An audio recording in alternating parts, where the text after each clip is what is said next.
seperti ini.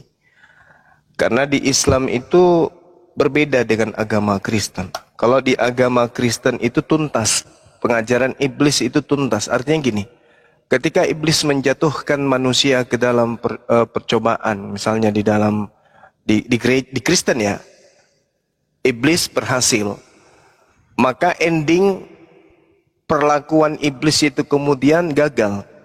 Ketika kemudian ada Yesus yang menjadi penebus, maka maut ditebus, dosa ditebus, dan seterusnya. Mengalahkan kematian, mengalahkan maut, dan seterusnya. Sehingga orang yang mempercayai itu menjadikan manusia itu lalai.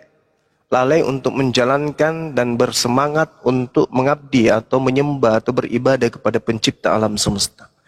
Mereka hanya disibukkan dengan bernyanyi, menari, memuji, seperti itu saja. Jadi angan-angan aja yang bermain.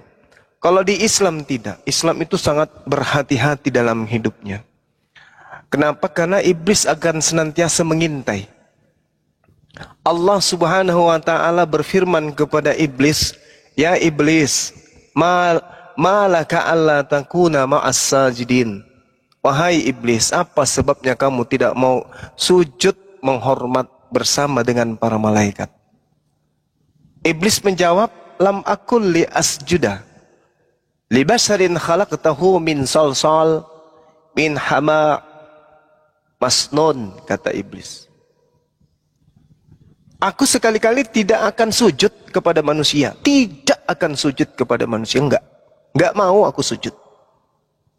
Ya, di mana manusia ini meskipun kau ciptakan dari tanah liat kering, dari lumpur hitam yang dibentuk kemudian menjadi makhluk seperti yang aku lihat. Kata iblis, aku sekali-kali tidak akan pernah sujud. Aku tidak akan pernah mau tunduk kepada mereka. Allah berfirman, "Fakhruj minha fa innaka rajim." Kalau begitu keluarlah kalian dari surga ini. Keluar dari jannah. Karena sesungguhnya kamu telah terkutuk. Jadi yang dikutuk itu iblis kalau di Islam. Nah, lalu kemudian Allah menyatakan bahwasanya wa inna alaika la'nata ila yaumiddin. Sungguh kutukanku ini akan menimpahmu sampai hari kiamat. Itu kata Allah. Jadi kutukanku akan menimpahmu sampai hari kiamat. Iblis lalu mengatakan apa? Rabbi, Tuhanku, fa'anzirni ila yaumi yub'atsun. Maka berilah penangguhan usia, panjangkan umurku sampai pada hari manusia dibangkitkan dari kematian. Allah mengatakan apa? Fa innaka minal munzarin. Baiklah, kata Allah. Baik kalau itu yang engkau mau. Sesungguhnya kamu termasuk golongan yang diberi penangguhan. Usiamu akan panjang. Sampai kapan? Ila yaumil waqtil maklum. Sampai pada hari yang ditentukan, yaitu kiamat. Lalu iblis diam? Enggak. Iblis mengatakan apa? Oke, deal. Rabbi bima aqwaitani liuzayyinanna lahum fil ard wala ughwiyannahum ajma'in. Oke, kata iblis, setuju. Tapi ingatlah Tuhanku, wahai Tuhanku, oleh karena engkau telah memutuskan bahwa aku sesat, maka aku pasti akan jadikan kejahatan terasa indah bagi mereka di bumi. Dan aku akan menyesatkan mereka semua. Kejahatan yang mereka lakukan akan mereka rasa indah. Nyanyian yang mereka lakukan akan merasa menyejukkan hati. Rumah ibadah mereka yang penuh dengan musik-musik yang mengenakkan kuping mereka akan membuai mereka. Sehingga mereka tersesat semuanya. Ini kata Al-Quran. Iblis yang menyatakan itu. Aku akan menjadikan semua kejahatan yang mereka lakukan itu terasa indah. Illa ibadaka minhumul mukhlasin, kata iblis. Kecuali hamba-hambamu yang terpilih di antara mereka. Lalu Allah mengatakan apa? Haza siratu alayya mustaqim. Ya, inilah jalan yang lurus menuju kepadaku. Yaitu mereka bertakwa. Mereka mukhlis di dalam beribadah, mereka ikhlas, mereka kemudian tidak menduakan aku dengan suatu apapun. Inna ibadi laisa laka alaihim sultan illa manittaba'aka minal gawin. Sesungguhnya kamu iblis tidak akan berkuasa atas hamba-hambaku kecuali mereka yang mengikutimu. Siapa mereka? yaitu mereka yang tersesat, kata Allah. Siapa yang sesat ini? Yang sudah baca Bible, yang sudah paham dan mengerti Bible, di mana Yesus mengajarkan dirinya manusia, di mana Yesus mengajarkan dirinya tak mampu berbuat apa-apa, di mana Yesus mempraktekkan dirinya menyembah kepada Elohim, menyembah kepada Tuhan langit dan bumi, tapi malah disembah. Ini yang sesat. Wa inna jahannama la mau'izuhum ajma'in, kata Allah. Dan sungguh Jahannam itu benar-benar tempat yang telah dijanjikan untuk mereka, yaitu pengikut-pengikut setan semuanya, kata Allah. Neraka laha sab'atu abwab. Neraka itu mempunyai 7 pintu. Likulli bab, dan setiap pintunya, kata Allah, minhum juz'um maqsum. Setiap pintu telah ditetapkan untuk golongan tertentu dari golongan mereka. Jadi saudara, kalau hari ini kemudian ada orang merasa indah ketika mereka melakukan penyembahan terhadap manusia, iblis sudah menjerat mereka dengan satu kaidah dalam Al-Quran. Tsumma la'atiyannahum min baini aydihim wa min khalfihim wa an aymanihim wa an syama'ilihim wala atjadu aktsarahum syakirin wala tajidu aktsarahum syakirin. Kemudian pasti aku, iblis, akan mendatangi mereka dari depan mereka, dari belakang mereka, dari kanan mereka, dari kiri mereka, dan engkau tidak akan mendapati kebanyakan dari mereka bersyukur. Ini yang terjadi terhadap saudara-saudara kita Kristen. Makanya tujuan kita, tugas kita mengingatkan, ya, memberikan, mengajarkan kepada yang ma'ruf dan meninggalkan kepada kemungkaran. Seperti saudara tadi chat saya, begitu membabi buta. Kenapa kau bahas agamaku? Bukankah kau itu suka minum kencing onta? Kenapa kau itu suka menikah, bocil, nikahi bocil, kau ini bocil? Hanya hujatan-hujatan kayak begitu. Kita jabanin, kita undang, mari kita diskusi. Ternyata apa? Jadi lontong sayur kan? Babak belur kan? Karena kesombongan. Padahal tak ada ilmu. Jadi umat Islam berbicara, menjadikan orang-orang yang berakal terjaring. Seperti saudara Goto, terjaring. Ya, saudara yang lain yang kayak tadi yang Adinda Aulia, terjaring. Mereka yang masih bisa diselamatkan, terselamatkan. Yang mau kufur silakan, tafadhal, tak ada paksaan. La ikraha fiddin, tak ada paksaan dalam ajaran agama Islam. Tetapi izinkan kami untuk menyuarakan kebenaran itu. Jangan dilarang, jangan berlaku seperti setan. Ya, hanya orang cerdas itu masih ada di atas muka bumi. Di gereja-gereja itu banyak orang-orang cerdas. Banyak orang-orang cerdas yang membutuhkan pencerahan Islam, yang merindukan kemudian narasi-narasi kebenaran. Mereka rindu akan kebenaran itu. Mereka suntuk di sana. Mereka terjebak di sana. Mereka bingung di sana, buntu di sana, stres, depresi, tidak menemukan indahnya kebenaran itu. Tak ada, hanya kebersamaan, musik, acara-acara yang tidak ada ujung pangkalnya, yang tidak ngerti titik terangnya kayak apa. Tapi begitu mereka mendengarkan dialog, mendengarkan para apologet menyatakan, kemudian ada dari aspek sejarah, ada dari aspek mantik, ada dari aspek logika, ada dari aspek penggiringan opini terhadap yang subhat menjadi sesuatu yang hak dan seterusnya. Mereka kemudian menemukan pencerahan itu. Ya, jadi itu ya saudara-saudara sekalian, bahwa ketika hari ini kita menemukan penyembah Lucifer, ya itu fakta memang. Itu fakta, nggak bisa dipungkiri saudara. Yesus ketika datang di tengah-tengah Bani Israel, konsentrasi Yesus berdasarkan Bible dan juga Al-Quran, itu hanya mengajak manusia Yerusalem, manusia Israel, untuk kembali kepada hukum Taurat, kembali kepada ikatan akidah, menyembahnya kepada satu Tuhan. Itu yang Yesus ajarkan, tak ada yang lain. Tapi ketika kita berbicara mengenai agama yang di luar daripada Yahudi, na'udzubillah tsumma na'udzubillah. Yesus yang tadinya tidak bisa berbuat apa-apa, datang bukan atas kehendaknya, berbicara pun atas perintah Tuhan, seketika menjadi jagoan. Satria baja hitam, berubah. Baja hitam atau beras ketan hitam? Hitam. Oke, saya ulang. Satria baja hitam. Nah, berubah seketika kemudian. Dia Angin. Bunda, Lanjut. apa Bunda Rahma suka sekali mengganggu. Host, turunkan dia, host. Ulang lagi. yang tadi hanya sepeda, hanya sepeda kumbang, tiba-tiba berubah menjadi Satria Baja Hitam. Sudah pelan-pelan okut juga, lebih lagi, pengajar juga ini mulut. Makanya tinggal ku di Jawa deh. Monas, wahai Presiden, Monas tahun depan pindahkan ke Makassar, biar kita juga bisa logat, begitu loh. Sonkolo. Ya, sonkolo. Anak sonkolo. Jadi gitu ya, Satria Baja Hitam tiba-tiba berubah. Dia punya malaikat, dia punya Alpha dan Omega. Wah, semua Alpha Midi dia yang punya. Ini bahaya ini. Karena Yesus ketika dia ada di tengah-tengah Bani Israel, tidak memiliki apa-apa dia. Tidak memiliki apa-apa. Pakaian tidak punya. Begitu dia menjadi episode kedua Satria Baja Hitam, berubah menjadi Alpha Mars, semua dia punya. Alpha Midi dia semua. Akulah Alpha dan Omega. Semuanya dia. Akulah awal dan akhir. Akulah AO. Tiba-tiba berubah semuanya.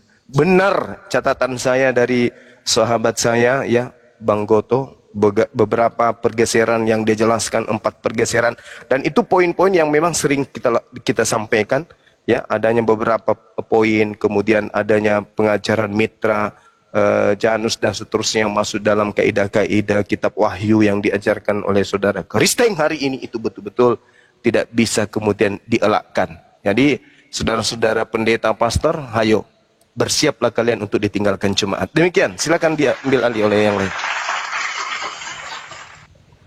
Oke, terima kasih Dengku Gurundaku. Gitu ya Bang Baleh, udah ini ya, udah tercerahkan.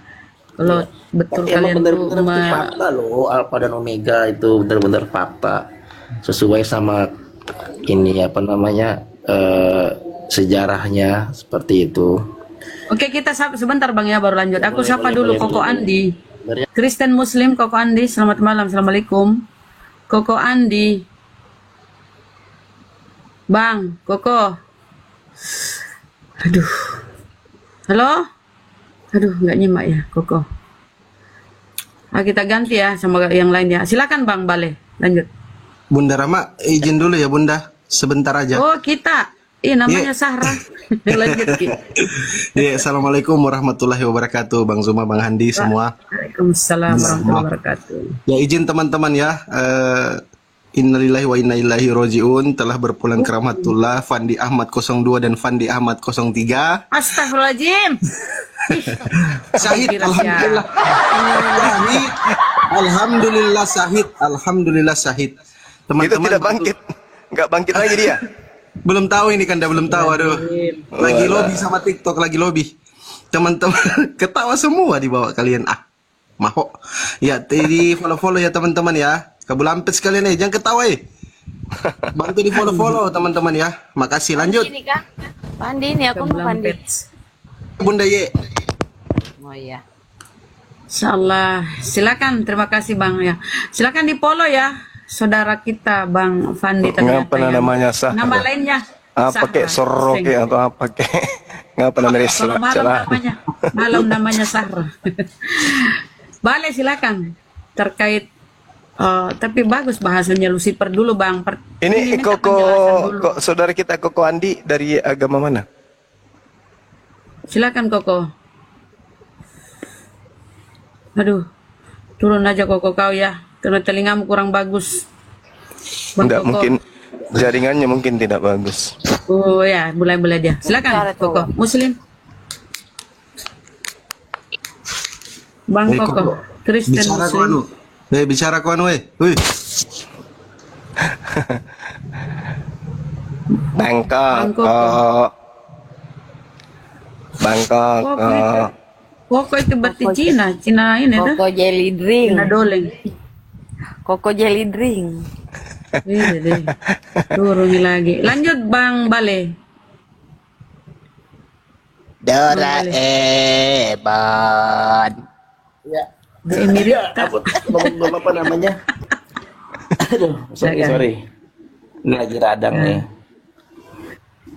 Terkait yang ini yang Bazuma bilang tadi tuh, terkait Yesus itu Alpha dan Omega. Tapi emang ini bener emang fakta loh Bang. Iya, gimana? Ini Bang Zuma framing ini kayaknya. Iya Bang, sekarang gini Bang nih, kan ada deh yang di Yohanes 14 ayat 6. Kata Yesus kepada adanya Akulah. jalan dan kebenaran dan hidup. Hmm. Tidak ada seorang pun yang datang kepada Bapa kalau tidak melalui aku. Hmm. Nah, ini Bang Zuma malah ini melalui orang lain, melalui SWT. Kan beda, harusnya kan melalui Yesus, Bang. Pandai saudaraku Salah, Bang ini. Zuma berarti nih. Oke, baik saudara. Sekarang saya tanya, Yesus ketika berbicara mengenai sembahan, Yesus itu menyatakan yang disembah itu hakikatnya bisa dilihat atau tidak? Menurut Yesus nih, menurut Yesus. Menurut Yesus dulu. Ayo. Apakah hakikat yang dia sebut Bapa itu bisa dilihat atau tidak? Itu dulu. Hakikatnya. Iya, hakikatnya. Bisa dilihat atau tidak? Hakikatnya Ayo. nggak bisa, Bang. Enggak bisa. Apakah yang disembah kemudian oleh Yesus yang disebut Bapa itu maha suci atau maha tinggi? Maha suci dan maha tinggi. Maha suci dan maha tinggi kan? Iya. Nah, yang kami sembah adalah apa yang diperkenalkan oleh Yesus. Yang diperkenalkan oleh Yesus itu Sang Bapa yang maha suci dan maha tinggi. Kami menyebutnya Subhanahu wa ta'ala. Tapi beda loh, Bang. Beda Allahnya sama Islam tuh sama Kristen beda loh, nggak sama, Oh, Bang. kalau sama Kristen betul. Kan yang saya tanyakan ini tadi Yesusnya. Yesusnya memperkenalkan hakikat Tuhan yang disembah oleh Abraham, Ishak dan Yakub. Itu betul kan? Coba Anda lihat dalam Yohanes 8. Kalau Abraham adalah bapakmu, kan gitu. Maksudnya Yesus, Abraham adalah bapakmu. Abraham itu telah menyatakan dan memperkenalkan hakikat pencipta alam semesta yang maha tinggi, maha suci, maha kasih, maha penyayang. Inilah yang kami sembah. Makanya di dalam Al-Quran itu diterangkan dalam surah Al-Baqarah, Bung. Karena kami tidak belajar Bible sehingga kami menjadi Islam. Kami tidak belajar Bible dulu baru menjadi Islam. Dan kami setelah belajar dan tidak belajar Bible dulu kemudian kami masuk Islam. Dan setelah Islam kami pahami Islam itu tidak berdasar terhadap Bible. Tidak. Al-Quran dari sejak kecil kami ditanamkan akidah. Wasabiha Ibrahimu banihi wa Yaqub. Ya baniya innallaha astafa lakumuddin fala tamutunna illa wa antum muslimun. Nabi Ibrahim mewasiatkan kepada anak keturunannya, wahai anak-anakku, sesungguhnya Allah, Tuhan memilih ini, Allah telah memilihnya kemudian untukmu, dan janganlah kamu mati kecuali dalam keadaan muslim.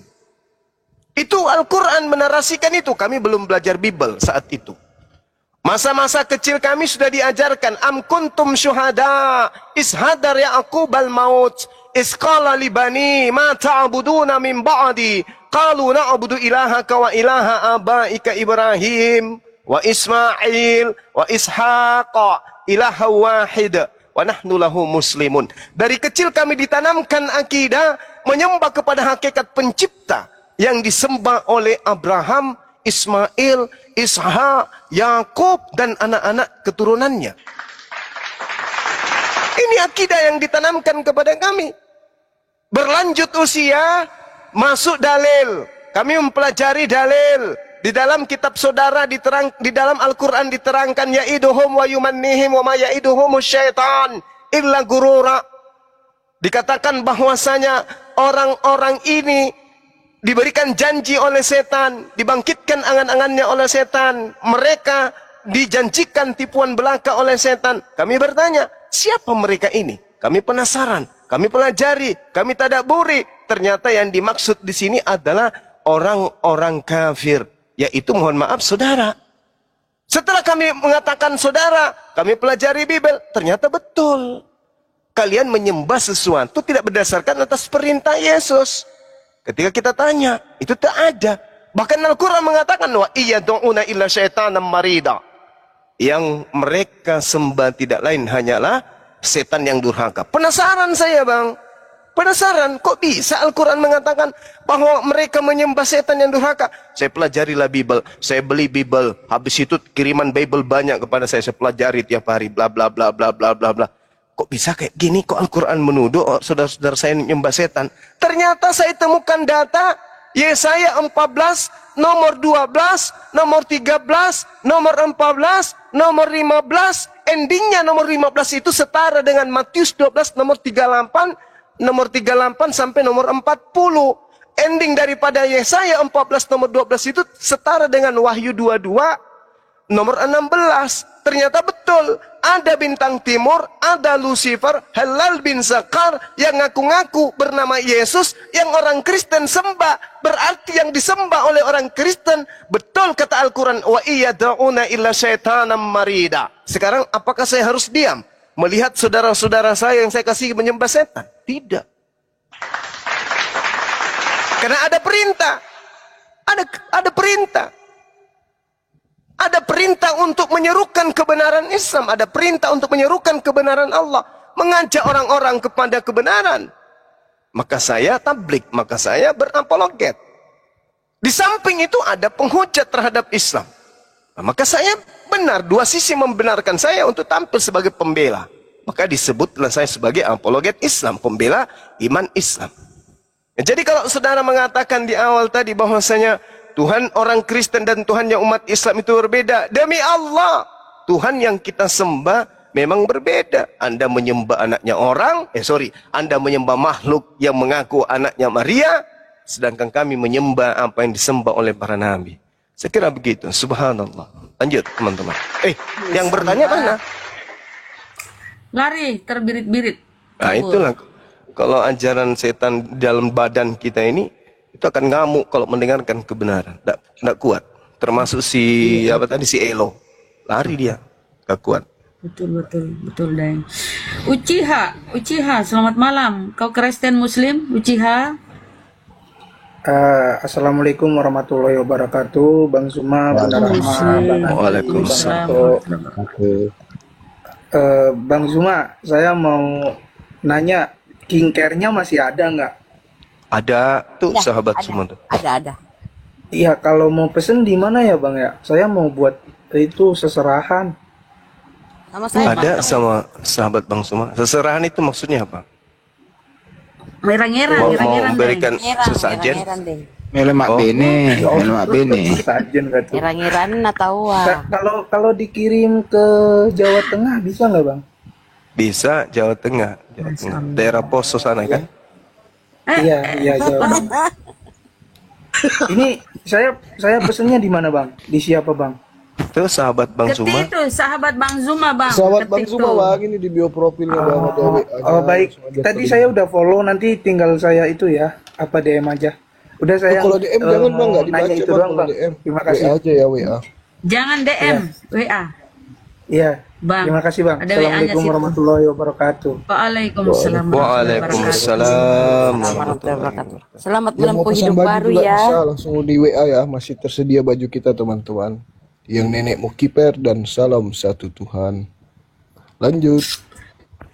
Aduh, ada lagi si Niko Christmas.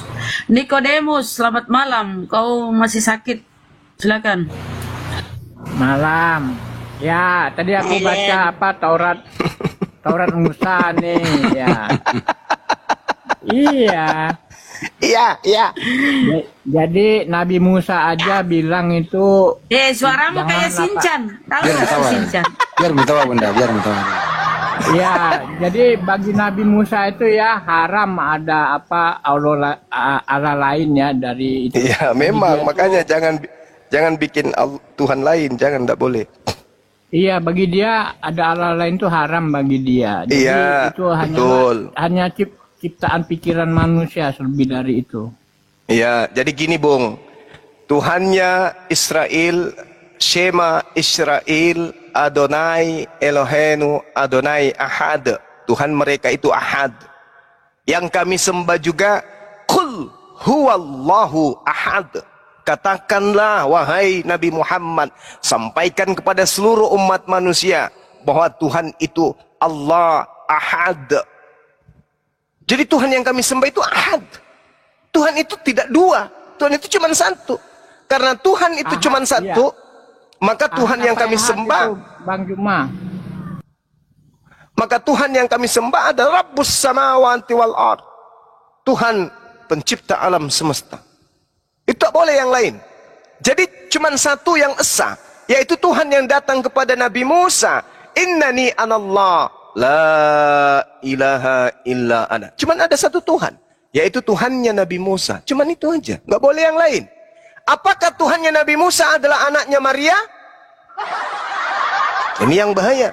Apakah Tuhannya Nabi Musa yang digantung di atas pohon? Ini yang bahaya.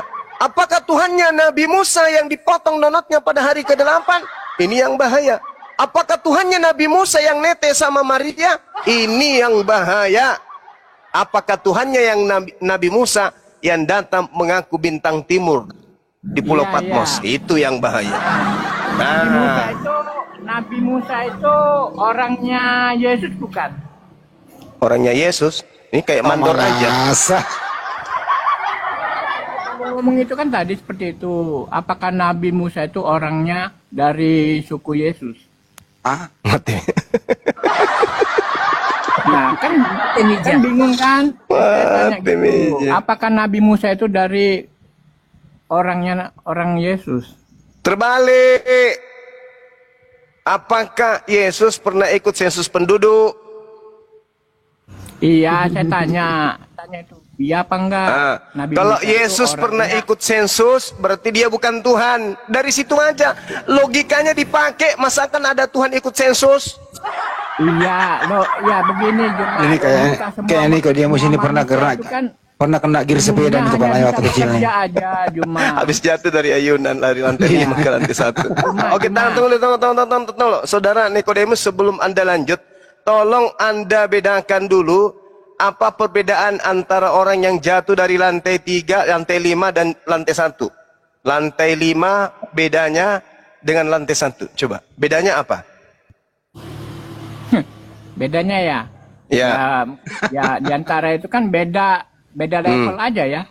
Iya, bedanya apa orang yang jatuh dari lantai 5 dan orang yang jatuh di lantai 1? Bedanya di mana? Ya bedanya cuma tingkatannya aja ya. Ya tahu, satu tingkatan 5, satu tingkatan 1. Bedanya apa yang signifikan yang bisa kita nilai itu apa? Ya bedanya itu kan orang itu kan jatuh di lantai 1 nih. Ada Ya. juga orang itu jatuh di lantai 2. Ada juga Enggak, orang itu jatuh di... lantai 5 aja dengan lantai 1 bedanya apa? Kalau tidak bisa biar tak ajarin. Ya beda ketinggian kan Juma. Beda ketinggian. Nah, bedanya di mana? Ya beda bedanya di ketinggian mana? itu bedanya di mana coba? Oh, salah. Bukan dari ketinggiannya dilihat. Beda antara orang yang jatuh dari lantai 1 dan lantai 5 itu beda ada pada letak suara. Kalau lantai 5 itu suaranya begini. Buk. Kalau lantai 1, buk. Jadi itu balik. Itu Ya, bedanya. Ternyata iya, nalar saya- Anda nggak sampai ke situ. Iya, saya pikir Bagaimana semua Anda orang- bisa sampai Iya, kepada bukan. hakikat Tuhan? Saya Kalau pikir dari semua suara orang- aja Anda tidak bisa membedakan antara lantai 1, lantai saya pikir 5. Semua orang loncat itu berteriak seperti Juma. Pertanyaannya Tapi sekarang kenapa nih, tadi Anda tidak sebut tadi kayak gitu? pertanyaannya Nikodemus ini jatuhnya dari lantai 1 apa lantai 5? Tanya dulu. Nah, sekarang pertanyaan kedua. Pertanyaan kedua. Sabar. Pertanyaan kedua. Ini pertanyaan terakhir sebelum kita masuk ke materi. Uji IQ dulu. Ada 5 biji telur dilemparkan dari lantai 3 ke lantai 1. Berapa yang pecah? Ada telur. Telurnya Iya. Nikodemus yang pecah, Guru. Yang pecah- Ada 5 butir, ada 5 biji telur dibuang ke bawah ke lantai 1. Ada berapa yang pecah? Ya jawabannya ada di pikiran Juma. Ya, kalau di pikiran saudara berapa yang pecah? Aku nggak tahu ya di pikiran Juma berapa. Tidak ada yang pecah. Nah itu nggak ada yang pecah kan? Kenapa? Kenapa nggak ada yang pecah? Kenapa Alasannya? Telur-teloran Juma itu. Salah, karena yang jatuh ke bawah itu telur dadar. Oh iya. Loncatan Iya, telur berpikir dadar Anda kan lemah. telur- Mau telur bahas dadar tentang itu kan konsep telurnya ketuhanan nggak Juma. sampai. Susah itu. Iya. Jadi begini ya Juma ya, benar ya. Jadi Musa itu orangnya orang Yesus ya. Gimana Begini ceritanya mau bahas tentang ini? Iya, begini deh. Loncatan berpikir lemah, susah. Dia itu kan Ibarat aku nggak- strum listrik, strum Bukan. akit tinggal 2 watt. Susah itu. Nah, Cocoknya sekarang dengan aku tes Bang Handi, kamu Bang nih, Handi, Juma. silakan Bang Handi, silakan Bang Handi. Indonesia lepas dari dari Jangan Jepang tanya itu saya ada tentang siapa? geografi, saya ini Prof. Kalau geografi. Ya, Prof. Ya. Indonesia lepas dari Jepang oleh siapa? Apa? Aku mau tes ini. Ya, tes apa? Indonesia lepas dari Jepang oleh siapa? Besok pagi jam 8 diproklamirkan pelepasan Indonesia dari Jepang. Gitu aja kok repot. Itu jawabannya. Pasang iya. dulu gigi palsumu. Nikodemus, iya. pasang gigi palsumu Ya, semua itu yang cara pikir benernya kamu. ya cuma ya Indonesia lepas dari Jepang tuh 2 bom atom keluar dari mulut lo. Nah itu pintar, kalau giliran kayak gitu pintar. Kita Iya, tadi ya. ngomong cuman telur jatuh ke bawah, lantai 5 Iya. dengan lantai 1 beda di mana? Dia bahasanya kurang ajar kali. Iya. Masa bom Hiroshima di mulut saya? Iya. Mang perutmu meleleh dengan suara saya. Jepang Meledak merdeka perutmu. kan oleh Bedebok. Jepang Itu. ini kan Jepang menyerah ini kan oleh Oleh 2 apa? bom atom keluar. Kayaknya dari Nikodemus mulut waktu kecil ini rumah. punya kesambar petir nih, badak ke sebelah ini. Nah, cuma ya saya nggak layak ya, dia tuh ciptaan pikiran saya ya. Pasti hangus ke sebagian Apa dia ya? Bukan ciptaan Eh. pikiran saya, selebihnya itu pikiran Juma lah. Ya. Ini waktu Saya kecil ngomong saudara ini cuma Nikodemus, menurut informasi yang saya dengar, Iya. pernah tidur siang dikencingi sama ayam jantan kepalanya. Itu dulu. Jadi Kancingi cupang. ada aulo laki-laki, ada juga aulo perempuan oleh karena Mati Mija. dia kan pikiran saya kan? Iya. Manras yang gue tahu. Iya, dia kan ciptaan pikiran ciptaan Aku pikiran diam dulu ke kalian kan? Mbak Ted dulu ah. Kau nggak ada ilmu, kau cuma cerewet. Kau diam. Kita sama Mbak Ted. Iya, Bunda. Kedengaran nggak suaraku? Kedengeran. Oh iya. Kesina.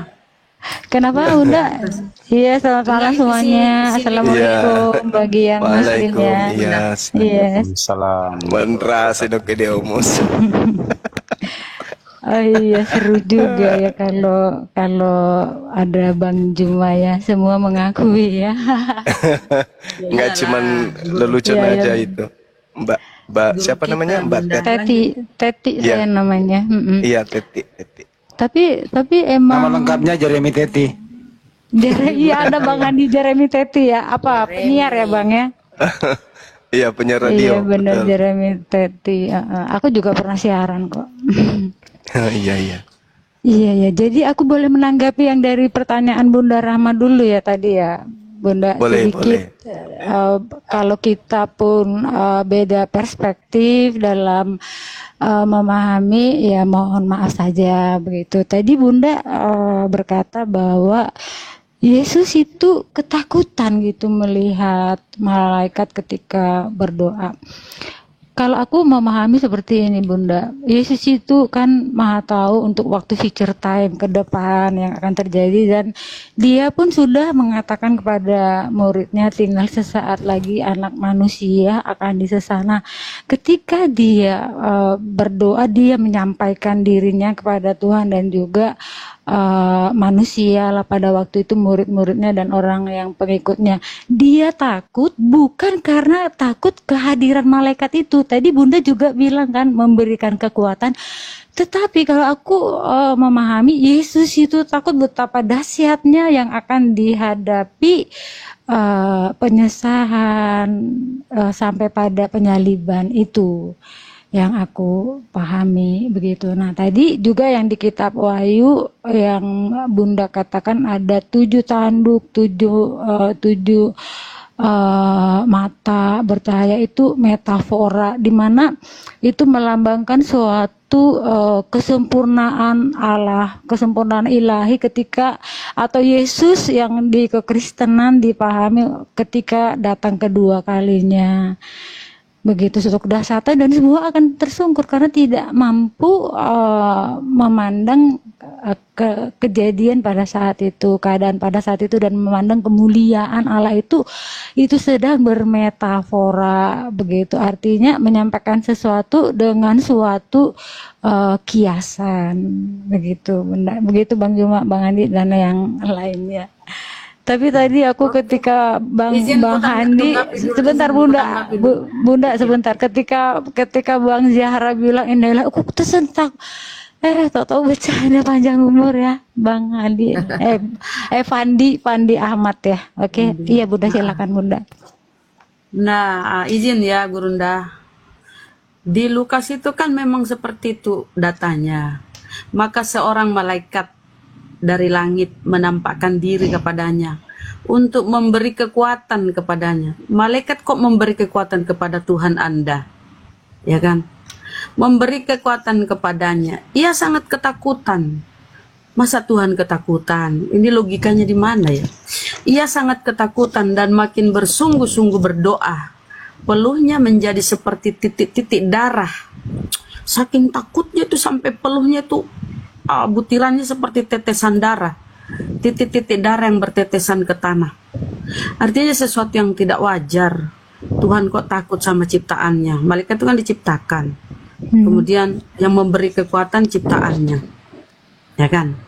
Nah, tadi Anda apa lagi ya? Kalau banyak-banyak itu aku kadang lupa nanggapinya. Itu aja, apa lagi yang di ini saat tadi? Enggak Bu, aku juga cuma ingat itu sih yang Bunda sampaikan. Yesus Maha tahu kata Anda kan, sudah tahu apa yang akan terjadi, enggak? Iya. Itu sama sekali tidak. Ketika Yesus berkata mengenai hal itu, ya, malaikat pun tidak tahu, anak pun tidak, hanya Bapa di surga yang tahu. Bapa di surga. Yesus selalu menempatkan Bapa atau Tuhannya itu Allah, atau Allah itu selalu menyatakan di surga. Kemudian tadi Bunda bilang itu alegori, metafor, kiasan. Kok ini Anda melarikannya kepada kiasan? Kalau Yesus berkata aku satu dengan Bapa, Anda katakan itu bukan kiasan, betul harfiah. Ya, oke, ini kan menurut si Yohanes penglihatan. Iya, penglihatan itu hayalan. Tapi ini kan Anda jadikan data, dalil, membenarkan tentang alfa dan omega segala macam kan Anda angkat dari situ. Ya, mempercayai bahwa ada perkawinan anak domba. Artinya di wahyu ini adalah landasan iman Anda mengimani ini kan. Kalau Anda mengatakan itu metafor, berarti iman Anda ini hayalan. Ya, iman Anda hayalan. Oke, sebentar supaya tidak lebih jauh lagi ya tentang pengakuan Yesus mengenai. Saya kembalikan aja ke Bunda, ke Gurunda saja biar lebih greget gitu penjelasan. Silakan Gurunda. Silakan Mbak Ted. Oke, ya udah nanti Bang Juma yang atau siapa saja silakan ya. Tadi kan Bunda mengatakan bahwa Yesus itu selalu memanggil Bapa ketika dia pun sedang mengajar kepada para muridnya. Mari kita lihat di Yohanes 14 ayat mulai dari ayat yang kelima.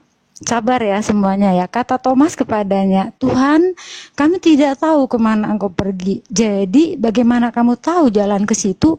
Kata Yesus kepadanya, akulah jalan dan kebenaran dan hidup. Tidak ada seorang pun yang datang kepada Bapa kalau tidak melalui aku. Sekiranya kamu mengenal aku, kita garis bawahi kata mengenal. Sekiranya kamu mengenal aku, pasti kamu juga mengenal Bapakku. Kok heran juga ya, Yesus berkata tidak mengenal tetapi mereka selalu bersama-sama. Ternyata tidak mengenal secara keseluruhan ya, hanya melihat tahu dari wajah atau sebagian mungkin karakter. Tetapi secara keseluruhan murid-muridnya pun tidak mengenal Yesus secara utuh.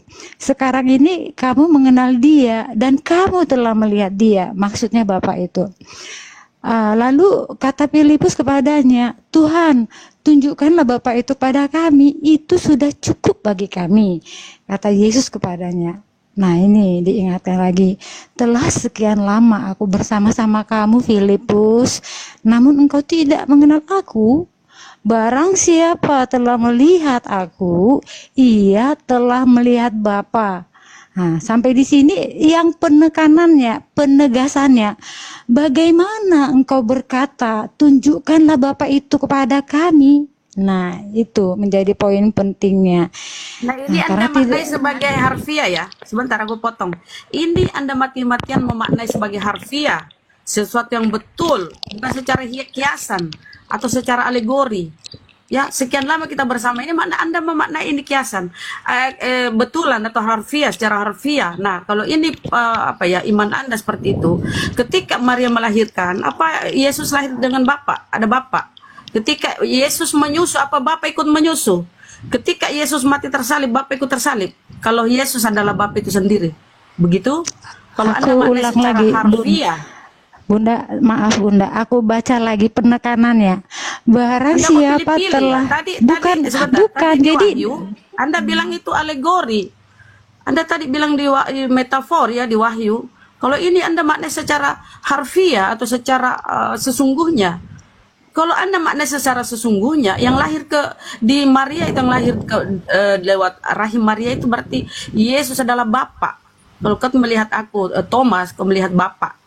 Jadi Anda memaknai Yesus adalah Bapa itu sendiri, yang dilahirkan Maria Bapa, yang menyusu sama Maria adalah Bapa. Ini alegori, Bun. Barang siapa ingin ke apa ya, tidak ada yang sampai ke Bapa kalau tidak melalui aku. Artinya apa? Ajaran yang Yesus bawa adalah berasal dari Bapa. Ajaran Bunda, tidak berasal Bunda dari diriku interupsi, sendiri. Bunda interupsi biar aku baca dulu ya. Nah, setelah dikatakan barang siapa telah melihat aku, ia telah melihat Bapa. Bagaimana engkau berkata, tunjukkanlah Bapa Anda itu maknai kepada sebagai kami. Dulu, Bunda. Sebentar Bun. Oke. Tidak percayakah engkau bahwa aku di dalam Bapa dan Bapa di dalam aku? Begitu. Kalau misalnya Murid-murid pun di dalam, Bunda jangan terlalu panjang. Murid-murid pun di dalam Yesus, supaya mereka tahu bahwa engkau yang mengutus aku di dalam mereka dan engkau di dalam aku, supaya kita satu. Jadi bisa kau tuhankan juga murid-murid ya, karena dia juga di dalam Yesus, dia bersama dengan Bapa. Gitu ya maknanya ya. Jadi begini ya, inilah kan teman-teman gini Bunda, Kristen ya. oke sebentar, disinilah yang maknanya ketritunggalan itu. Setelah alangkah lebih baiknya kalau aku pergi supaya Roh Kudus penolong itu ada. Nah sekarang yang diam di dalam diri setiap manusia adalah Roh Lari lagi Kudus, ke Roh yaitu Roh Kudus. Silakan, kebenaran Bunda, yang masuk-masuk. mengajari gitu loh Bunda Rama. Jadi lu yakin? Iya. Lu yakin kalau melihat Yesus lihat Bapa? Yakin, kan udah Yesus berkata kayak gitu Bang. Oke, jadi kalau Bunda Maria memandikan Yesus berarti dia memandikan Bapa. Bentar, kita nggak berpikir bahwa Allah itu sama seperti kita manusia Bentar gitu dulu, loh. kan tadi Anda udah ngomong kalau Allah itu melihat enggak, Bentar dulu, kita dulu. secara global Stop Bang dulu. Andi. Kalau melihat Yesus berarti melihat Bapa, kan gitu ya. Nah, kalau Bunda Maria, benar kata Bunda Rama, kalau Bunda Maria menyusui Yesus berarti sama dengan menyusui Bapa. Betul? Betul. Harus konsisten. Kita nggak bisa memahami seperti itu ya. Nah, di sini persoalan Ya. nih. Karena gini loh, Yesus itu keluar dan datang pada Bapa. Disitulah letak kemahakuasaannya yang melampaui akal dan logika kita. Kalau begitu Dikatakan dalam bahasa disederhanakan. Inggris transcendental. Kalau begitu begitu loh. disederhanakan, apakah Bapak dan Yesus itu sama atau beda? Sama Bang. Sama Iya. ya. Berarti yang digantung terkutuk di tiang salib Yesus dan Bapa karena sama gitu ya. Nggak bisa kayak gitu Bang. Lu katanya sama. Gitu loh. Setelah kembali kepada Bapa, artinya kembali kepada Bapa setara. Ketika dia masih ibu, memang semua keputusan, semua tindakan, semua perbuatan Yesus berkata itu melakukan bukan saya, tapi bukan aku, tetapi Bapa. Iya, karena selalu mereka satu. Oke, satu. Sejak kapan Yesus dan Bapa menyatu? Sejak dahulu kala, sejak kala. bumi belum Baik. ada, sejak Berarti, bumi ya, belum ada. Yesus datang ke muka bumi ini lewat mana? Yesus berdasarkan atas kuasa Tuhan Lewat mana? difirmankan melalui Gabriel kepada Maria. Maria. Waktu Iya. dalam kandungan Yesus dan Bapa satu kan? Aku sudah bilang bang itu nggak boleh kayak gitu bang. Katanya menyatu sama Yesus dan Bapa. Nggak bisa langsung ini nanti kan- abang gini bilang loh, Mbak nanti Ted. abang bilang Mbak terus Ted, nanti gimana? Giliran lagi kesulitan dipisahin, giliran lagi kuat disatuin. Jangan di on pan lah, kan waktu itu belum ada saklar PLN dijual. Udahlah, jangan Boleh saya bicara, boleh? Jadi lanjut. gini, Lanjut, Pak. jadi gini Bang Handi, proporsional dalam memaknai, nggak bisa langsung kita generalisasi gitu. Proporsional. Ketika dia mengatakan aku ada di dalam Bapak, Bapak di dalam aku, ya memang sesungguhnya demikian gitu loh. Tadi Ya, Bang saya- Juma ya, silakan Bang Juma. Oke, baik. Makasih. Jadi kalau Kristen ini berbicara tentang Yesus memang menang.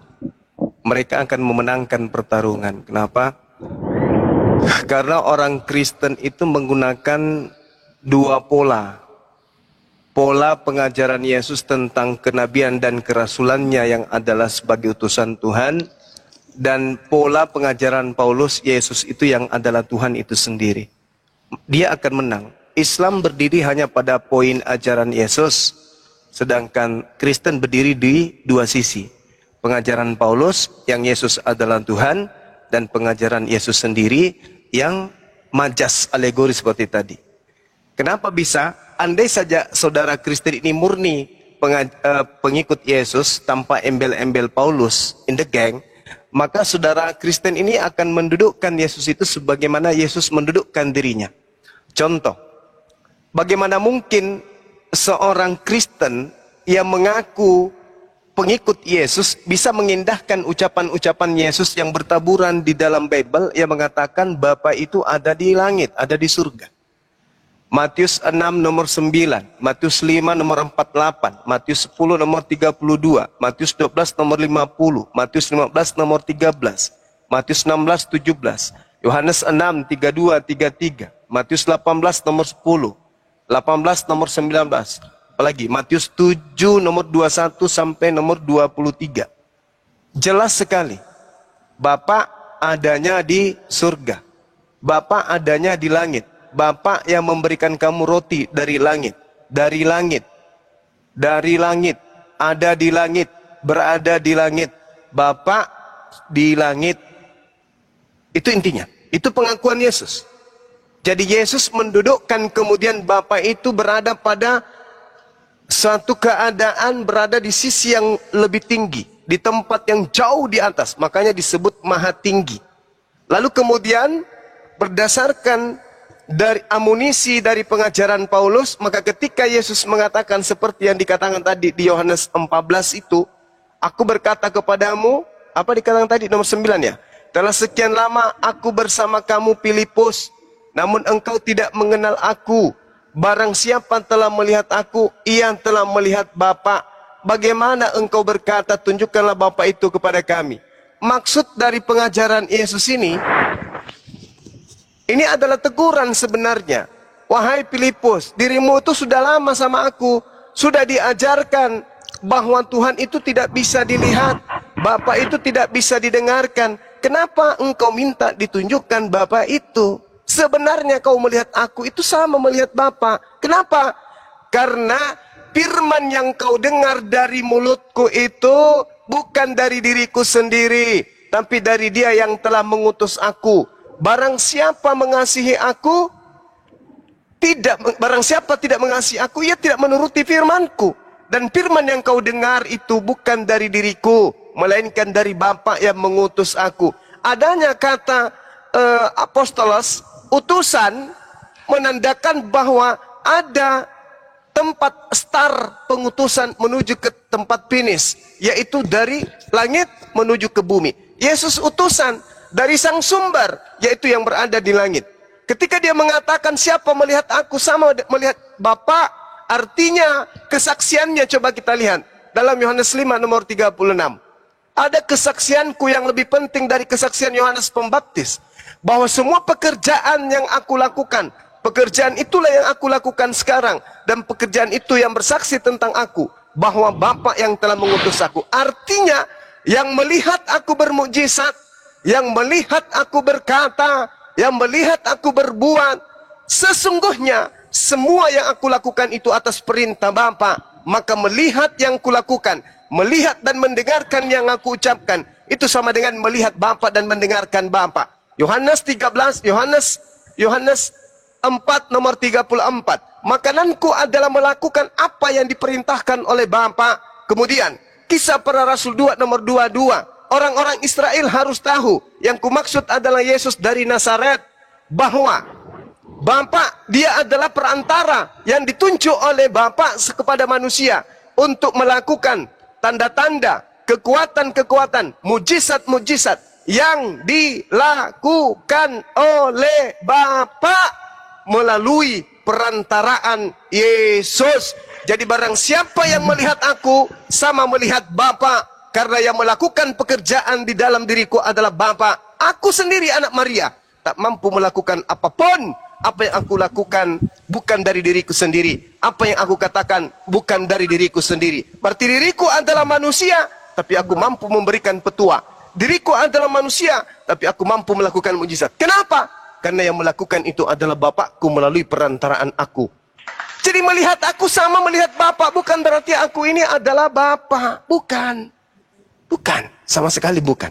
Karena Bapak bukan makhluk, Bapak bukan ciptaan. Yesus makhluk, Yesus ciptaan. Bapak bukan manusia, Yesus manusia. Yesus dihidupkan, Yesus dimatikan. Bapa tidak dihidupkan, Bapa tidak dimatikan. Itu adalah bukti konkret. Jadi Yesusnya mengatakan, barang siapa tidak mengasihi aku, ia tidak akan menuruti firmanku. Dan firman yang kau dengar itu bukan dari diriku sendiri, melainkan dari Bapa yang telah mengutus aku. Semuanya ini telah kukatakan kepadamu selagi aku berada bersama-sama kamu. Ini yang jelas oleh Yesus katakan. Terakhir, di dalam pengakuannya Yohanes 14:31, kita dengarkan. Tetapi supaya dunia tahu. Artinya siapa itu? Orang Islam, orang Buddha, orang Hindu, siapapun itu, termasuk orang Kristen. Bahwa aku mengasihi Bapa dan bahwa aku melakukan segala sesuatu seperti yang diperintahkan Bapa kepadaku. Ini pernyataan Yesus. Dunia harus tahu bahwa Yesus itu adalah pesuruh. Dunia harus tahu bahwa Yesus itu adalah utusan, pekerja, kurir, duta. Dunia harus tahu. Kata siapa? Kata Yesus. Kalau kita tidak mau mendengarkan nasihat Yesus ini, memang akan semakin jauh dari Islam dan akan semakin jauh dari pengajaran Yesus. Karena ini pengakuan Yesus, ending dari Yohanes 14. Dunia harus tahu, maksudnya orang Indonesia harus tahu, orang Jepang harus tahu, pokoknya siapapun harus tahu bahwa manusia yang bernama Yesus itu melakukan segala sesuatu seperti yang diperintahkan Tuhannya kepadanya. Inilah imannya umat Islam. Wa iz qala Isa bin Maryam ya bani Israel inni rasulullahi ilaikum. Kami umat Islam beriman karena Yesus juga mengatakan dunia harus tahu bahwa aku ini adalah utusan yang taat, utusan yang tunduk kepada semua apa yang diperintahkan Tuhan kepada aku. Nih, jelas tuh. Jadi kalau saudara mengatakan melihat Yesus sama dengan melihat Tuhan, itu karena dipengaruhi ajaran dari animisme Yunani, pengajaran politeisme Romawi yang dikawinkan dengan ajarannya Yesus sehingga lahirlah agama Kristen. Jadi saya katakan, berbicara mengenai ketuhanan Kristen, orang Kristen akan menang karena dia akan mencocok-cocokkan dengan ucapan Yesus seperti yang tadi, dan dikuatkan kemudian ajaran Paulus in the gang yang mengatakan Yesus adalah sang bintang timur, yang Tuhan itu sendiri yang setara dengan Tuhan. Tapi kalau kita dudukkan perkara yang sebenarnya, sungguh Yesus, Yesus sungguh Yesus, Yesus sungguh-sungguh adalah Rasul utusan Allah kepada Bani Israel. Itu aja dari saya, sekian. Nggak ada moderator kan? Makasih ya Bang Juma dan Bapak Ibu semuanya. Saya ingin merespon atau menanggapi perkataan Bang Juma bahwa apa yang dikatakan Yesus ketika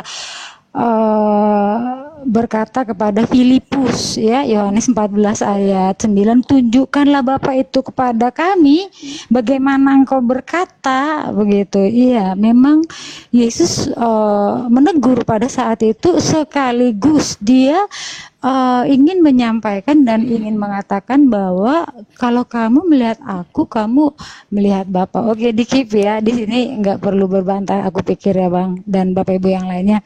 Dan terima kasih Bang Juma juga udah menjelaskan cukup bagus ya Bang. Tapi kita masih dalam konteks atau perikop mengenal Yesus atau mengetahui Yesus sebagai utusan. Nanti kita bisa menemukan lagi di Alkitab yang begitu banyak ayat ini, Yesus gembala. Dan itu bisa kita temukan mulai dari Perjanjian Lama, karena orang Kristen punya dua buku, Old Testament dan New Testament, Perjanjian Lama dan Perjanjian Baru. Jadi kita nggak boleh tidak menghiraukan begitu. Mungkin next time aja Bang, jika berkenan Bapak Ibu, yuk kita sama-sama mencari mana bukti-bukti bahwa Yesus mengatakan sebagai gembala juga, yang sekaligus Tuhan yang Maha Kuasa, yang dikenal pada zaman Perjanjian Lama, pada zaman para nabi dan para raja-raja.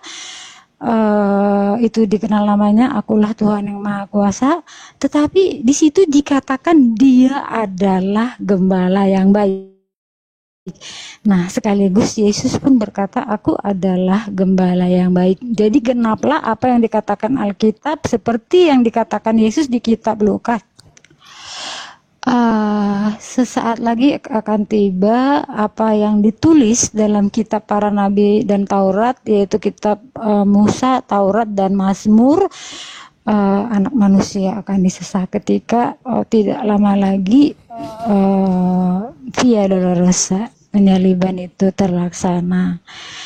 Saya pikir itu dulu ya Bapak Ibu. Jadi kita fokus gitu ya. Bahkan kita bisa lagi melihat lagi ayat-ayat lain yang menunjukkan bahwa aku utusan, aku diutus Bapak, masih banyak begitu. Dan itu itulah harus belajar. Aku itu dulu, mohon maaf bila ada penyampaianku yang kurang berkenan, saya mohon maaf sebelumnya, dan senang kalau next time coba kita cari dulu, nanti akan menemukan gitu loh. Oh, Yesus gembala, benar nggak sih dari kitab Perjanjian Lama sampai kita mana ayatnya yang mengatakan bahwa Yesus juga yang menggenapi semua apa yang ditulis dalam hukum Taurat, Musa dan kitab para nabi, Yesaya, Yeremia dan juga Mazmur begitu. Nanti kita akan menemukannya. Baru kalau kayak gini nanti sepotong-sepotong kita mengenal Yesus itu Tuhan kita, itu kita sepotong-sepotong. Nanti semua akan ada titik temunya, muaranya begitu loh. Baca baik-baik begitu loh. Itu yang pengharapan saya seperti itu. Oke, baik Mbak, saya menghargai ya. Tapi gini, kalau berbicara perspektif gembala, emang sekali lagi kalau menggunakan Bible Perjanjian Lama, Perjanjian Baru, lagi-lagi Kristen akan menang. Karena mendudukkan dua perkara, pengajaran orang Yahudi yang Tuhannya bukan kemudian manusia, dijadikan sebagai aspek ketuhanan gembala dalam Perjanjian Baru, di mana gembala di Perjanjian Lama itu bertaburan datanya. Contoh misalnya, ketika Yesus mengatakan, akulah gembala yang baik memberikan nyawanya. Ini sebenarnya terjemahan yang tujuannya untuk menipu jemaat. Ini bukan didomi di sini. Ini bahasa Yunaninya bukan didomi, tetapi bahasa Yunaninya adalah titemi. Bukan tet ya, tapi titemi. Titemi itu artinya mempertaruhkan. Akulah gembala yang baik mempertaruhkan jiwanya untuk domba-dombanya. Tapi kalau dikatakan memberikan nyawanya, itu seketika orang Kristen akan terperangkap dengan apa? Dengan salib. Padahal sebenarnya itu nggak ada tujuannya ke situ. Coba Anda koreksi lagi itu lebih jauh. Di situ dikatakan titemi. Titemi itu mempertaruhkan. Nah, kalau gembala dasarnya untuk menuhankan, lihat aja di dalam Yeremia 23 nomor 1 misalnya, atau nomor 2. Apa yang dikatakan di sana? Celakalah para gembala yang membiarkan kambing domba gembalaanku hilang dan terserak. Demikianlah firman Tuhan. Sebab itu beginilah firman Tuhan Elohim Israel terhadap para gembala yang menggembalakan bangsaku. Kamu telah membiarkan kambing dombaku terserak bercerai-berai. Berarti kalau berbicara mengenai gembala, banyak gembala bukan identik kepada Tuhan, tapi identik kepada pemimpin. Pemimpin itu Boleh maksudnya juga, Bang. imam, Boleh, iya. rabi, Betul, dan betul, seterusnya. iya. Seperti itu Betul, ya. Bang. Oke. Iya, Jadi betul. sedikit lagi. Jadi kalau saudari saya Ted mendudukkan agama Kristen ini hidup di tengah-tengah zamannya Yesus, begitu melihat Yesus, kalau Yesus sekarang ini aja, ya, Yesus sekarang ini aja tidak datang kepada saudara-saudara Kristen, hanya memberi pemberitaan melalui Bible yang manuskrip tertuanya itu ditemukan di abad ke-5, 6, ke-7 dan seterusnya. Kalian memenuhi bumi, berjalan ke gereja-gereja untuk menyembah Yesus. Coba, kalau Kristen yang 2 miliar ini yang ada di dunia ini hidup sesama dengan Yesus, Yesus kemudian tiba-tiba muncul di tengah-tengah kalian, apa yang kalian lakukan? Datang bertumpuk-tumpuk, berkongko-kongko, desak-desakan, kemudian mencium kakinya Yesus.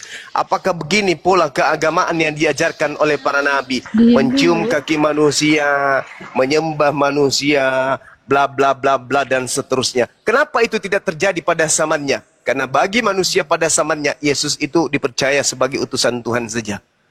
Tapi kalau hari ini Kristen Yesus datang di tengah-tengah mereka, Kristen akan datang menyembah, sujud, mempertuhankan Yesus. Apakah ini akan sesuai dengan ajaran para nabi? Tidak. Ajaran Yesus? Tidak juga. Berarti Kristen ini melebihi kapasitas pengajaran Yesus. Itulah tadi saya katakan bahwasanya Yesus datang memperkenalkan dirinya hanya sebagai manusia. Dunia harus tahu, aku mengasihi Bapa. Mengasihi di sini artinya apa? Mentaati, agapao. Agapao itu artinya mentaati, melakukan segala apa yang diperintahkan, kemudian dia curahkan hatinya, semua waktunya senantiasa untuk Tuhannya. Artinya mengasihi Tuhan itu menghabiskan waktu, tenaga, kekuatan yang dia punya untuk mengabdi kepada Tuhan. Dan bahwa aku melakukan segala sesuatu yang diperintahkan, berarti betul dia adalah duta, dia adalah rasul Tuhan. Maka benarlah iman Islam mendudukkan oknum yang datang di tengah-tengah Bani Israel sebagai rasul, sebagai nabi yang harus kemudian dipuji dan dihormati, bukan direndahkan, dihinakan dengan dianggap dia setara dengan pencipta alam semesta, atau alam semesta itu sendiri, pencipta alam semesta itu sendiri yang datang sebagai manusia. Nauzubillah tsumma nauzubillah. Saya kira begitu dari saya. Silakan teman-teman yang lain. Iya, makasih Bang Juma ya. Iya, Udah, sama-sama. Bunda Rama, Bang Andi dan semuanya ya teman-teman. Ya Bun. Nanti kalau saya berpikir seperti ini, apalagi teman-teman yang Kristen ya, supaya paham. Jadi kita nggak hanya mendengarkan hanya di gereja sekali minggu, tetapi kita juga menggali di rumah, mengadakan mohon maaf ya Bang kalau Iya. menyampaikan di sini ya, supaya kita paham gitu loh. Tuhan kita itu kita paham gitu, kita belajar untuk mencapai kepada kebenaran itu. Ya, itu sih saran saya, dan saya pun melakukan itu sampai saat ini. Bunda, izin Bunda sebelum udah mau turun ya, izin ya. Saya bacakan tiga data ya, dalil ya, 3 nomor ya. Doa Yesus untuk murid-muridnya. Yohanes 17:1. Demikianlah kata Yesus, lalu ia menengadah ke langit. Yesus menengadah ke langit dan berkata, Bapa, telah tiba saatnya permuliakanlah anakmu supaya anakmu mempermuliakan engkau. Sama seperti engkau telah memberikan kepadanya kuasa atas segala yang hidup, demikianlah pula akan memberikan hidup yang kekal kepada semua yang telah engkau berikan kepadanya. Inilah hidup yang kekal itu, yaitu bahwa mereka mengenal engkau satu-satunya Allah yang benar, dan mengenal Yesus Kristus yang telah engkau utus. Ini poinnya, hidup kekal itu ialah apa? Bahwa mereka mengenal engkau satu-satunya Allah yang benar dan mengenal Yesus yang diutus. Artinya la ilaha illallah Isa Rasulullah, atau bahwa tidak ada ajaran Trinitas ya. Ini mengenal Allah satu-satunya, itu aja Bun ya. Itu juga Anda harus pelajari. Jangan cuma berfokus kepada setelah kau melihat aku, masa aku adalah macam-macam lah. Itu tadi yang kau sampaikan ya. Tuh, Ya, sekarang izin dulu coba. Bunda Rama. Izin Silakan mungkin Bang. dulu Bunda.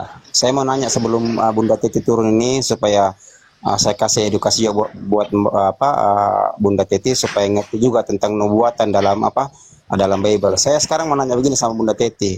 Menurut tadi kan Bunda Teti bilang Yesus datang menggenapi perjanjian lama, kan begitu Bunda Teti ya? Iya. Saya mau nanya Bunda Teti. Menurut Bunda Teti, sepengetahuan Bunda Teti, Yesus itu menggenapi perjanjian lama sebagai Tuhan atau sebagai utusan? Kalau Bunda Teti katakan sebagai Tuhan, silakan sertakan dalilnya. Kalau sebagai utusan, silakan sertakan dalilnya. Sebelum saya menyanggah.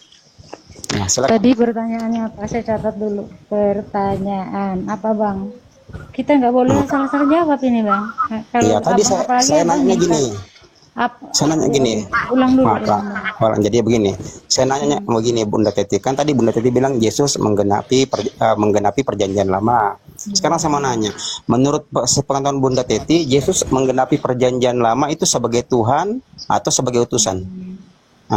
Silakan. Kalau Bunda Teti jawab sebagai Tuhan, Yesus menggenapi perjanjian lama sebagai Tuhan, tolong sertakan dalilnya. Dan kalau Yesus sebagai utusan, tolong sertakan dalilnya. Ya, sebelum saya sanggah, silakan supaya Bunda Teti mengerti. Saya kasih sedikit edukasi berikut ayat nubuatannya. Silakan Bunda Teti.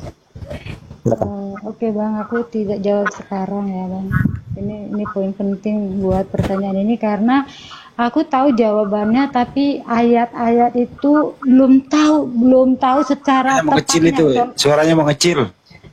Oh iya, aku pakai headset jadi supaya nggak berisik ya, kan ada anak-anak aku juga ya.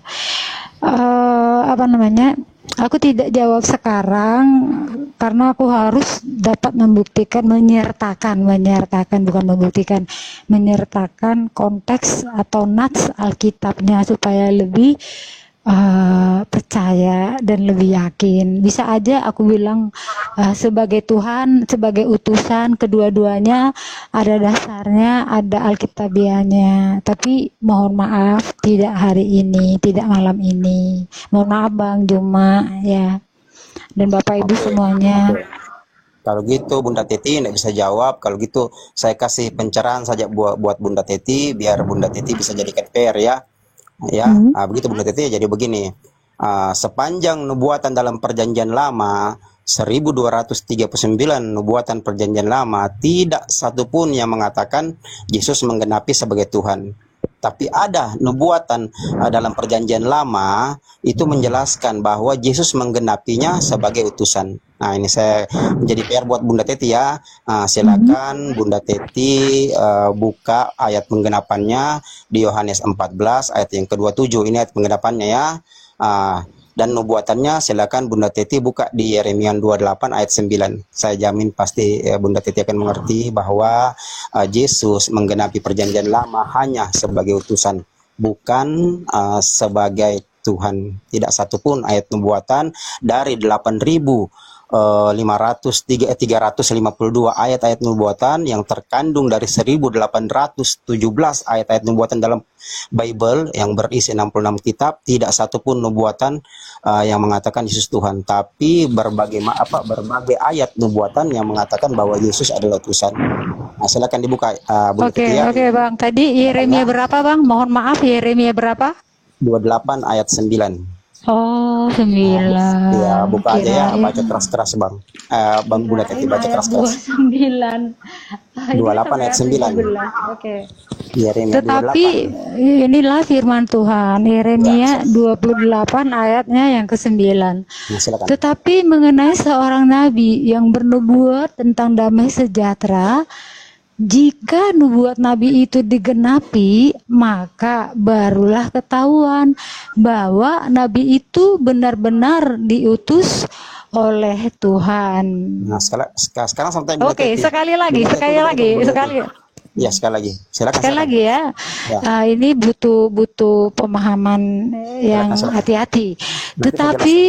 Tetapi mengenai seorang nabi yang bernubuat tentang damai sejahtera, Ya, seorang nabi yang bernubuat nih yang dimaksud ya. Ya, betul.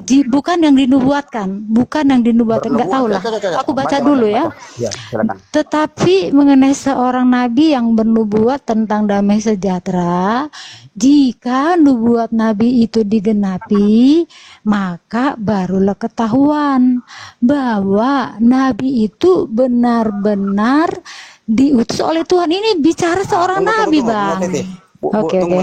Menurut Bunda Teti, siapa yang bernubuat damai sejahtera tentang damai sejahtera di Perjanjian Baru? Ayo silakan. Siapa nabi yang bernubuat tentang damai sejahtera dalam Perjanjian Baru? Ayo silakan Bunda Teti. Tadi abang bilang di Perjanjian Lama. Kalau Perjanjian Lama mana? Kan digenapi di Perjanjian Perjanjian Baru. Tadi kan digenapi, ini kan nubuatannya Perjanjian Lama, sekarang digenapi di Perjanjian Baru. Nah, sekarang siapa nabi yang bernubuat damai sejahtera di Perjanjian Baru? Loh, Bang, nubuat itu adalah sesuatu yang belum terjadi, berarti di masa yang akan datang. Jadi, nubuatan itu terjadi pada masa lalu, before Christ, sebelum Yesus lahir. Berarti nabi itu bukan merujuk kepada nabi, tetapi nabi yang menubuatkan kelahiran Yesus. Tunggu. Nggak ngerti. Gitu loh maknanya itu, Bang. Jadi begini Bunda Teti. Nubuatan itu sesuatu yang diucapkan belum terjadi. Nubuatan itu diucapkan Nabi Yeremia ratusan tahun sebelum Yesus lahir. Nah, Yesus menggenapinya. Nah, di mana Yesus menggenapinya? Silakan Bunda Teti buka Yohanes 14 ayat 27 dan baca keras-keras. Semua tokoh yang bernubuat dalam Perjanjian Baru, hanya Yesus yang bernubuat tentang damai sejahtera. Itulah yang dimaksud. Tadi Yohanes berapa, Bang Goto? 14 ayat 27. Namanya lucu amat, Goto. Yohanes berapa, Bang? 14. Nubuatannya tunggu Bunda Teti. Yohanes 14 ayat 27. Yohanes lah, Bang cuma sampai ayat 22 ini, Bang. Oh my god. Salah, Bang. Maaf, Bang. Yohanes 14 ayat 27. 14 ayatnya yang ke-27. Ayo baca keras-keras ya. Baca keras-keras ya. Demikianlah firman Tuhan yang tertulis di Yohanes 14 ayatnya yang ke-27. Damai sejahtera kutinggalkan bagimu, damai sejahtera kuberikan kepadamu. Dan apa yang kuberikan tidak seperti yang diberikan oleh dunia kepadamu.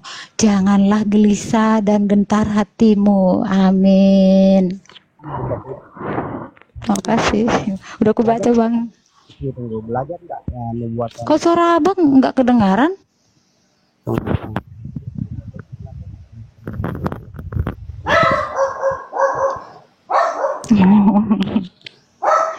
Mana Bang Gutu? Halo Bunda Teti. Iya halo Bang. Halo Bang, belajar Bunda Teti tentang nubuatan-nubuatan. Belajar Bang. Maka tadi kan gue bilang Bang, kita nggak hafal ayatnya, tapi kata-kata itu kita tahu gitu loh. Jadi saya jelaskan gini Bunda Teti ya. Tidak satu orang pun yang dikatakan di utusan Allah dalam Perjanjian Baru itu menubuatkan tentang damai sejahtera kecuali Yesus Kristus atau Isa Al-Masih. Dan Yesus Kristus dalam Yohanes 14 ayat 27 telah menggenapi nubuatan Yeremia 28 ayat 9. Dan ini saya terus terang, Rabi Yahudi pun pernah mengakui ini. Jadi saya kasih pencerahan Bunda Teti, belajar aja ya semua nubuatan dalam Perjanjian Baru. Saya terus terang, dalam Perjanjian Lama dan Perjanjian Baru itu mengandung 1817 nubuatan yang mencakup 8352 ayat-ayat nubuatan. Silakan dipelajari. Nah, itu cukup dari saya Bunda Teti. Jadi PR buat Bunda Teti. Oke. Makasih Bang Goto. God bless you Bang. Silakan Bang Juma.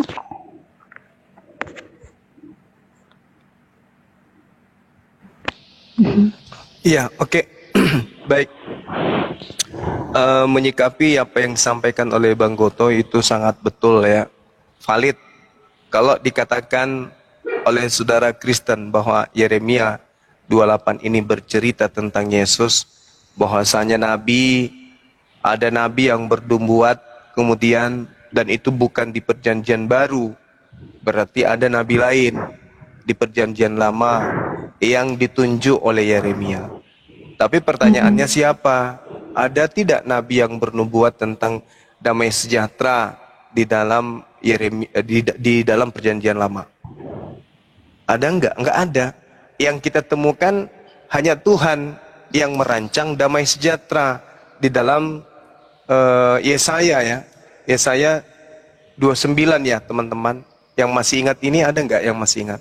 29 nomor Saya 29 12. nomor 12. Yesaya Nah, itu 29 dia. nomor 12. Nah itu dia. Jadi kalau misalnya dikatakan bahwa seorang nabi bernubuat tentang damai sejahtera, di dalam perjanjian lama itu sudah tak ada lagi. Tapi kalau Tuhan sendiri yang merancang damai sejahtera itu ada.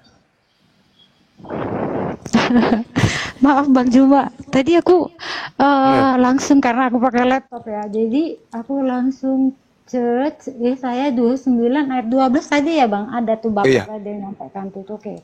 Bukan kayaknya. Kalau Yesaya itu Yesaya 29 itu tentang kitab kayaknya. Iya benar, itu Iya kan? tentang mengatakan dan Yeremia apabila kayaknya. Yeremia, sebentar ayat Yesaya 29 ayat 12 begini Kalau itu tentang bunyinya. nabi. Dan apabila kitab itu diberikan kepada seorang yang tidak dapat membaca Ada yang masih ingat, dengan yaitu mengatakan, baiklah baca ini, maka ia akan menjawab, aku tidak dapat membaca. Terus tadi ada yang ingat gak teman-teman? Kalau itu Gimana, tentang Bang? Gurunda, yang tadi jadi yang saya maksud. ya, Iya. jadi begini Gurunda. Yesaya itu lebih duluan daripada Yeremia. Jadi kalau nubuatan Yeremia tidak bisa digenapi di Yesaya. Ah iya Jadi, betul. nah, jadi Betul. Nggak ada. Makanya aku bilang. saya sudah 11 kali baca Bible ya, dari Kejadian sampai Wahyu.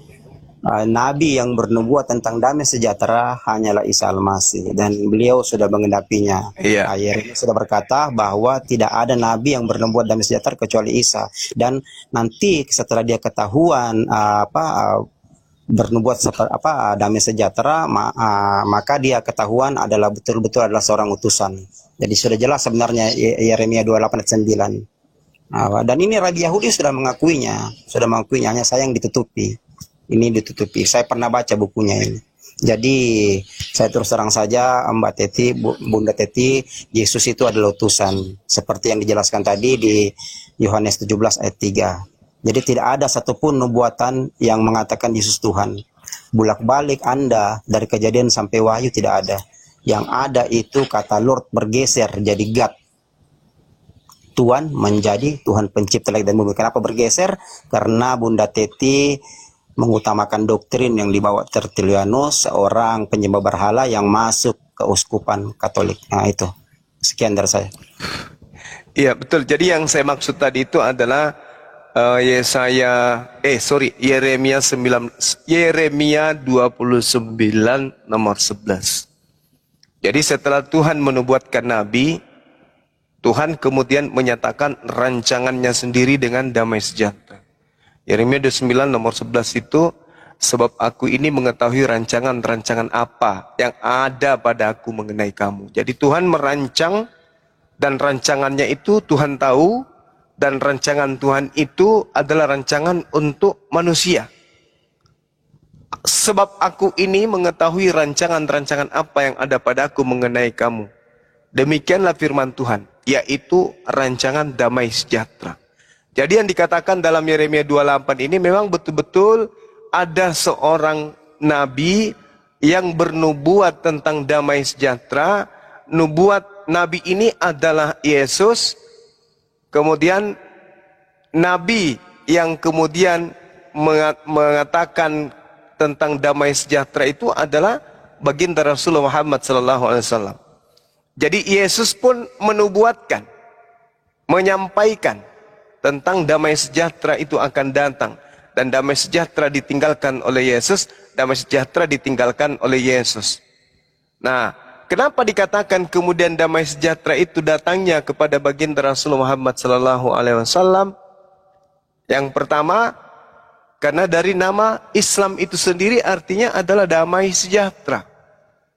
Sedangkan baginda Rasulullah Muhammad SAW tidak pernah membaca kitab Yeremia, tidak pernah membaca kemudian kitab Yesaya, tidak pernah membaca kitab Yohanes.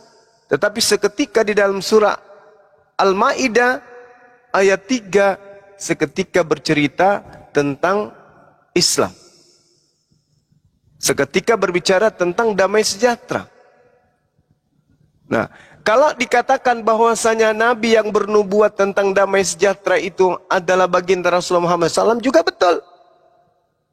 Karena beliau menceritakan hal-hal yang akan datang. Apa yang ditemukan pada hari ini, itu sudah diceritakan dalam Al-Quran. Kalau nubuah itu kan ramalan. Ramalan seorang Nabi atau penglihatan seorang Nabi akan kejadian sesuatu yang akan terjadi atau telah terjadi atau sedang terjadi. Artinya bahwasanya Rasulullah Muhammad SAW ketika dikatakan bahwa dia adalah Nabi yang penglihatannya terkait dengan damai sejahtera, maka itu juga betul.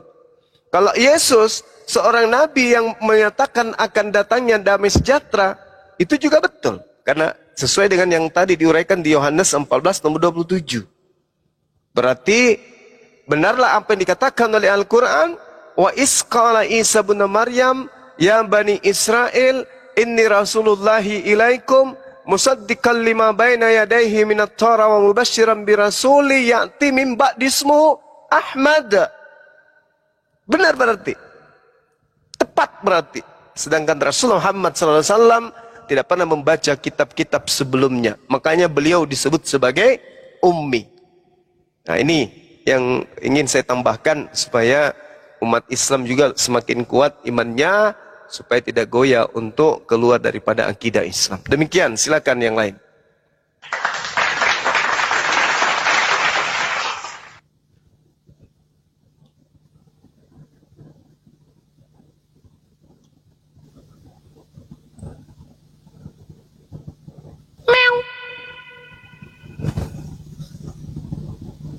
Kok pada diam semua sih? Baik Bang, Dewa tambahkan sedikit aja ya. Kalau misalkan kita berpikir secara logika gitu ya, Tuhan dinubuatkan, ini kan rancu ini. Yang namanya nubuatan itu sesuatu yang tidak ada dan bakal ada, itu namanya nubuatan. Tetapi kalau Tuhan dinubuatkan, ini aneh. Kalau Nabi dinubuatkan itu betul, diakui. Seperti halnya di dalam kekristenan, mereka percaya kalau misalkan Paulus itu adalah seorang rasul yang besar. Tetapi apakah ada nubuatan untuk Paulus di dalam perjanjian lama? Nggak akan pernah ketemu, nggak ada. Jadi yang namanya Tuhan itu tidak mungkin dinubuatkan gitu. Itu hal yang rancu gitu. Nah terus ketika Batet membawa yang namanya ayat akulah jalan, hidup dan kebenaran, kita bisa menggugurkan ini satu-satu berdasarkan dari akal. Dewa pernah mengatakan seperti ini ya, tolong cari di Indonesia atau di seluruh dunia, ada nggak jalan Yesus? Ada nggak jalan Yesus Kristus? Mungkin di Makassar ada Bang? Jalan Yesus Kristus? Nggak ada. Di Bogor saya cari, nggak ada. Di Bekasi saya cari, nggak ada. Di Jakarta saya cari, nggak ada. Nggak ada itu jalan Yesus, nggak ada. Ya, jalan Yesus nggak ada. Tetapi yang banyak itu jalan Muhammad Toha. Ada jalan Muhammad. Bahkan rumah saya sendiri jalan Muhammad Yusuf. Jalan Muhammad yang banyak. Jalan Yusuf kemana? Nggak ada. Apalagi jalan Paulus. Coba cari kalau tidak percaya di Google. Ada nggak? Roti Paulus ada, roti Paulus. Serius? Roti Paulus ada. Iya. Coba cari ya. Ternyata jalan hidup dan kebenaran itu hanyalah pada saat Yesus hidup. Betul, itu ada. Tapi sekarang sudah tidak ada jalan Yesus. Cari di Indonesia, bahkan cari di Israel sana, di Yerusalem, nggak akan pernah ketemu yang namanya jalan Yesus Kristus. Yang ada jalan Muhammad yang banyak itu. Jalan Muhammad Toha, jalan Muhammad dan lain sebagainya. Apalagi jalan Paulus. Nggak akan pernah ketemu itu jalan Paulus. Nah tadi yang lucu, ketika Bunda Teti mengatakan, barang siapa yang melihat aku, sama juga melihat Bapa. Artinya Yesus itu Bapa ketika di dunia, apakah Yesus itu Bapa? Bunda Tet? Ketika di dunia Yesus itu Bapa atau bukan?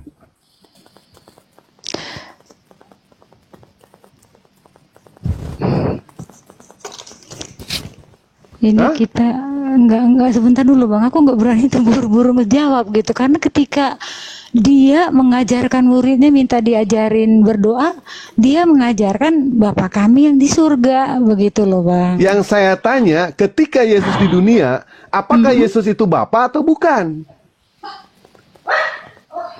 Aku bersama-sama dengan Bapa, berarti iyalah Bang, sesuai Berarti dengan dia ayat. Bapa. Berarti dia Bapa. Sesuai, iya, Sebentar, sesuai yang saya dengan- tanya, ketika Yesus di dunia, Yesus Bapa atau bukan? Iyalah, aku bersama-sama Baik, Bapa. Yesus Bapa ya, catat ya, pegang. Di dalam Matius 23 nomor 9, dan janganlah kamu menyebut siapapun Bapa di bumi ini, karena hanya ada satu Bapa, yaitu Dia yang di surga. Ketika Pak Batet mengatakan Yesus adalah Bapa ketika di bumi, berarti itu hoak gitu. Bagaimana dengan ayat ini? Berarti ayat ini dibantah. Buka Matius 23 nomor 9. Itu kan berapa Bang? Matius berapa? Matius 23 nomor 9. Sebentar. Matius 29 ada 23 nomor 9. Matius 23 dibagi 9. Iya, maaf Bang. Ya, dimaafin. Maaf Bang. Nah, dimaafin. Dan janganlah kamu menyebut siapapun Bapa di bumi ini, karena hanya satu Bapamu, yaitu yang di sorga. Iya, dia mengajarnya seperti itu. Terus gimana? Nah, tadi Bunda Tet mengatakan kalau Yesus adalah Bapa ketika di dunia. Tetapi faktanya di dalam ayat ini menjelaskan tidak ada satupun juga Bapa di muka bumi ini. Hanya ada satu Bapa, yaitu di surga. Bang, aku respon ya. Bukan aku yang bilang Bang, tetapi Yesus yang mengatakan seperti itu di Yohanes 14. Berarti ayat ini salah. Ayatnya yang ke-9. Baik, ayat ini salah berarti ya. Nggak ada yang salah Bang. Dipakai semua ayatnya Nah, inilah Bang. yang dikatakan sebagai yang namanya playing victim, ya. Ketika ayat ini dibawakan, ternyata dia berusaha untuk melarikan kepada ayat yang lain, berusaha dibenturkan ayat yang satu dengan ayat yang lain, berusaha tawuran ayat yang satu dengan ayat yang lain, akhirnya diambillah ayat yang menguntungkan. Ayat ini jelas tidak berlaku. Ayat ini bertentangan dengan ayat yang tadi disebutkan sama Butet. Ya. Ketika Yesus mengatakan barang siapa yang melihat Bapa sama dengan melihat aku. Nah, ternyata di dalam Matius 23 nomor 9, dan janganlah kamu menyebut siapapun Bapa di muka bumi ini, karena hanya ada satu Bapamu, yaitu Dia yang di surga. Gugur di situ pernyataan Bunda Tet kalau Yesus adalah Bapa ketika di dunia. Berarti rancu ayat ini, bertabrakan ayat ini. Mau ngambil yang mana? Ya silakan, terserah. Ya. Batet mengatakan suruh belajar kami. Justru sampean yang harus belajar itu, mengenal Bible seperti apa. Sampean yang harus tahu kedudukan Yesus itu siapa. Siapa Yesus menurut Yesus. Jangan menurut bapak-bapak pendeta. Jangan. Ya, mungkin itu aja Bang Juma dari Dewa. Lanjut Bang. Oke. Mbak Tet, saya ingin bertanya sesuatu, boleh? Mbak Tet masih monitor? Oh iya, maaf. Iya, dengar Bang. Boleh saya bertanya? Boleh? Oke. Yesus menurut Mbak Tet, apakah diterima oleh Yahudi sebagai nabi atau sebagai Mesias? Enggak diterima, Bang. Ya? Tidak diterima. Tidak diterima. Ketika Tuhan berfirman di dalam Yeremia 28 nomor 9, apakah itu termasuk kelompok nenek moyang daripada kaum di mana Yesus diutus? Yeremia 28 ayat yang keberapa Bang? Intinya kitab Yeremia itu adalah orang-orang yang nantinya kaumnya atau umatnya atau kelompok dari keturunan nasab mereka diutus Yesus kepada mereka, betul? Tidak semua ya Bang, karena ada garis keturunan khusus sampai kepada Yesus Bang. Ada garis keturunannya itu ada gitu loh. Jadi ya kalau dikatakan orang Yahudi ya tidak semua juga orang Yahudi yang itu.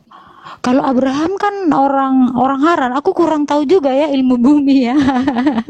Tapi Iya, dicatat di Alkitab tidak tahu begitu loh, tidak diterima oleh orang Yahudi. Yesus itu adalah Mesias. Dan mereka sangat sebel ketika penyalipan itu, maka ditulis Indri yang makna Indonesianya, inilah dia orang Nazaret, raja orang mana itu, orang iya. Yahudi. Jadi, Tapi kayak gitu Bang.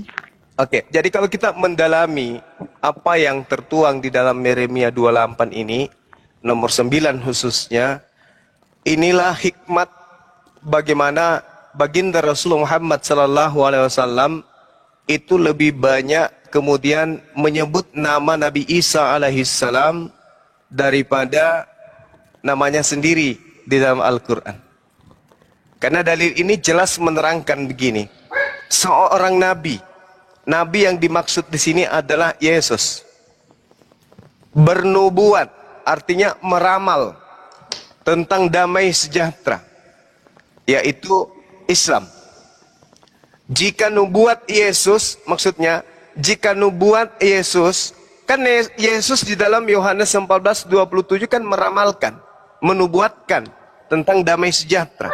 Jika seorang nabi yang adalah Yesus bernubuat tentang damai sejahtera, tentang Islam, itu datang, digenapi maksudnya, apabila nubuatan Yesus ini digenapi, barulah ketahuan bahwa Yesus itu adalah benar-benar nabi. Jadi Yesus ketika datang kepada kaumnya, Yesus nggak diterima sebagai nabi. Begitu Yesus bernubuat tentang Rasulullah kemudian datang diutus, betul-betul diutus. Rasulullah Muhammad SAW menggaungkan kenabian Nabi Isa alaihissalam, barulah ketahuan bahwa betul-betul Nabi Isa itu Yesus itu adalah nabi untuk Bani Israel. Al-Quran juga menarasikan dalam Al-Quran surah An-Nisa ayat 159. Kelak di akhir zaman tak ada satupun ahli kitab yang menolak Nabi Isa, yang tidak beriman kemudian kepada Nabi Isa sebagai nabi utusan Tuhan. Jadi Yeremia 28 nomor 9 itu memberikan pesan seorang nabi, ini Yesus belum ada, seorang nabi yang bernubuat tentang damai sejahtera, apabila nubuatannya itu sudah digenapi, maka barulah ketahuan bahwa nabi itu benar-benar diutus oleh Tuhan. Sebelum Nabi Muhammad SAW itu datang, tak ada kemudian orang-orang Yahudi yang mendengarkan di luar daripada mereka yang menggaungkan kenabian daripada Yesus. Tak ada. Begitu Nabi Muhammad datang, baru Yahudi mendengarkan Al-Quran, barulah mereka menyadari dengan betul bahwa Yesus yang mereka tolak ternyata betul-betul adalah nabi. Tapi endingnya belum sekarang. Endingnya nanti adalah ketika kedatangannya yang kedua. Barulah orang Yahudi, barulah ahli kitab tersadarkan bahwa ternyata apa yang diajarkan oleh baginda Rasulullah Muhammad SAW, kalau Yesus yang mereka tolak, Nabi Isa yang mereka tolak itu adalah betul-betul nabi. Dulu Yesus datang, coba buka Talmud. Apa yang mereka ceritakan tentang Yesus? Apa yang mereka hujatkan, hinakan tentang Yesus? Na'udzubillah tsumma na'udzubillah. Dikarenakan kenapa? Mereka tidak percaya tentang Yesus. Mereka tidak percaya tentang kenabian Yesus. Tapi begitu Nabi Muhammad datang, sedikit demi sedikit terungkap bagi mereka bahwa ternyata Yesus yang mereka tolak di dalam Talmud ada mereka ceritakan. Menurut Nabi Muhammad, justru dia adalah nabi utusan Tuhan. Itu fakta, Bu. Itu fakta, Mbak. Nabi Muhammad menjelaskan tentang kenabian beliau. Dan beliau juga menjelaskan tentang damai sejahtera, tentang Islam. Yohanes 14:27. Damai sejahtera kutinggalkan bagimu. Itu jelas itu. Damai sejahtera artinya shalom. Dalam bahasa Yunani kalau nggak salah ereno. Damai sejahtera. Nah sedangkan Islam damai sejahtera. Nah, Islam inilah yang menjelaskan kenabian Nabi Isa, Yesus. Inni Abdullah ataniyal kitab wa ja'alani nabiyan. Kalau Yesus sendiri yang berbicara kepada orang Yahudi, wahai Yahudi, aku nabi, aku rasul, aku utusan Tuhan. Mereka menertawakan, bahkan berusaha untuk membunuh. tapi datang baginda Rasulullah Muhammad SAW kemudian menjelaskan, hei, yang kalian ingin bunuh itu betul-betul nabi, betul-betul rasul. Ada sekelompok dari mereka kemudian yang beriman, tapi di akhir zaman ketika Nabi Isa datang, barulah mereka betul-betul kemudian beriman sepenuhnya bahwa baginda Rasul, bahwa Isa alaihissalam betul-betul nabi bagi Bani Israel. Dalilnya ada di dalam surah An-Nisa ayat 99, wa immin ahli, bismillahirrahmanirrahim, wa immin ahlil kitabi illa la yu'minanna bihi qablal maut. Tidak ada seorang pun dari ahli kitab yang tidak beriman kepada Nabi Isa menjelang kematiannya. Inilah yang dikatakan Yeremia 28 nomor 9. Jika seorang nabi bernubuat tentang damai sejahtera, tetapi mengenai seorang nabi yang bernubuat tentang damai sejahtera, jika nubuat nabi itu digenapi, maksudnya jika ucapan Yesus itu telah digenapi, maksudnya ketika Yesus mengatakan akan datang damai sejahtera, dan ketika Nabi Muhammad itu datang, benar-benar tergenapi kedatangan nabi yang dinubuatkan oleh nabi tersebut terkait dengan damai sejahtera, barulah kamu tahu bahwa Yesus yang kau tolak itu betul-betul adalah seorang nabi. Alhamdulillah, Al-Quran mengajarkan kami beriman kepada nabi yang datang kepada Bani Israel yang lahir tanpa ayah. Orang Yahudi menyebutnya Yosua, orang Aram menyebutnya Isa, kami menyebutnya Isa, saudara Kristen menyebutnya Aisos. Jadi apa yang diceritakan tadi itu satu hal yang berkesinambungan, karena para nabi ini diutus secara berentetan sesuai dengan misi para nabi, yaitu mengajarkan keselamatan kepada seluruh umat manusia. Demikian dari saya, silakan diambil alih yang lain. Aku nanggapin sedikit ya, dan sekalian izin pamit dulu, udah malam mau tidur. Senang ya mendengarkan apa yang disampaikan oleh Bang Juma. Mudah-mudahan di lain waktu aku pun ingin bertanya, dan selama ini setelah aku dengar pertiktokan dunia tentang diskusi lintas agama begitu, memang di pikiran aku dulu sebelum aku kenal TikTok, aku tahu bahwa Nabi Isa itu adalah Yesus begitu. Setelah aku dengar TikTok sedikit ada perbedaan begitu ya. Jadi aku ingin mengetahui eksistensi atau keberadaan sesungguhnya, baik dari sisi Alkitab, karena kebetulan aku waktu masih ada kuliah S2 ya teologi, ada kuliah Islamologi, dan aku disarankan dosen beli Al-Quran, dan aku ingin baca, ingin mendapatkan pencerahan mengenai Nabi Isa dan Yesus itu. Ya kan tadi juga Bang Juma mengatakan bahwa di akhir dunia ya kan semua akan bertekuk lutut dan menyembah kepada Nabi Isa. Dan di perspektif teologi kekristenan, ketika kedatangannya yang kedua kali, yaitu Yesus yang akan menghakimi orang yang hidup dan yang mati. Jadi aku butuh waktu dan ingin sharing juga ya, karena aku belum paham betul mengenai Islam. Tapi aku bukan berarti aku nanti mualaf, bukan ya. Aku senang gitu, senang dan tidak mau ada keributan gitu loh. Karena Yesus sendiri pun berkata, aku pun akan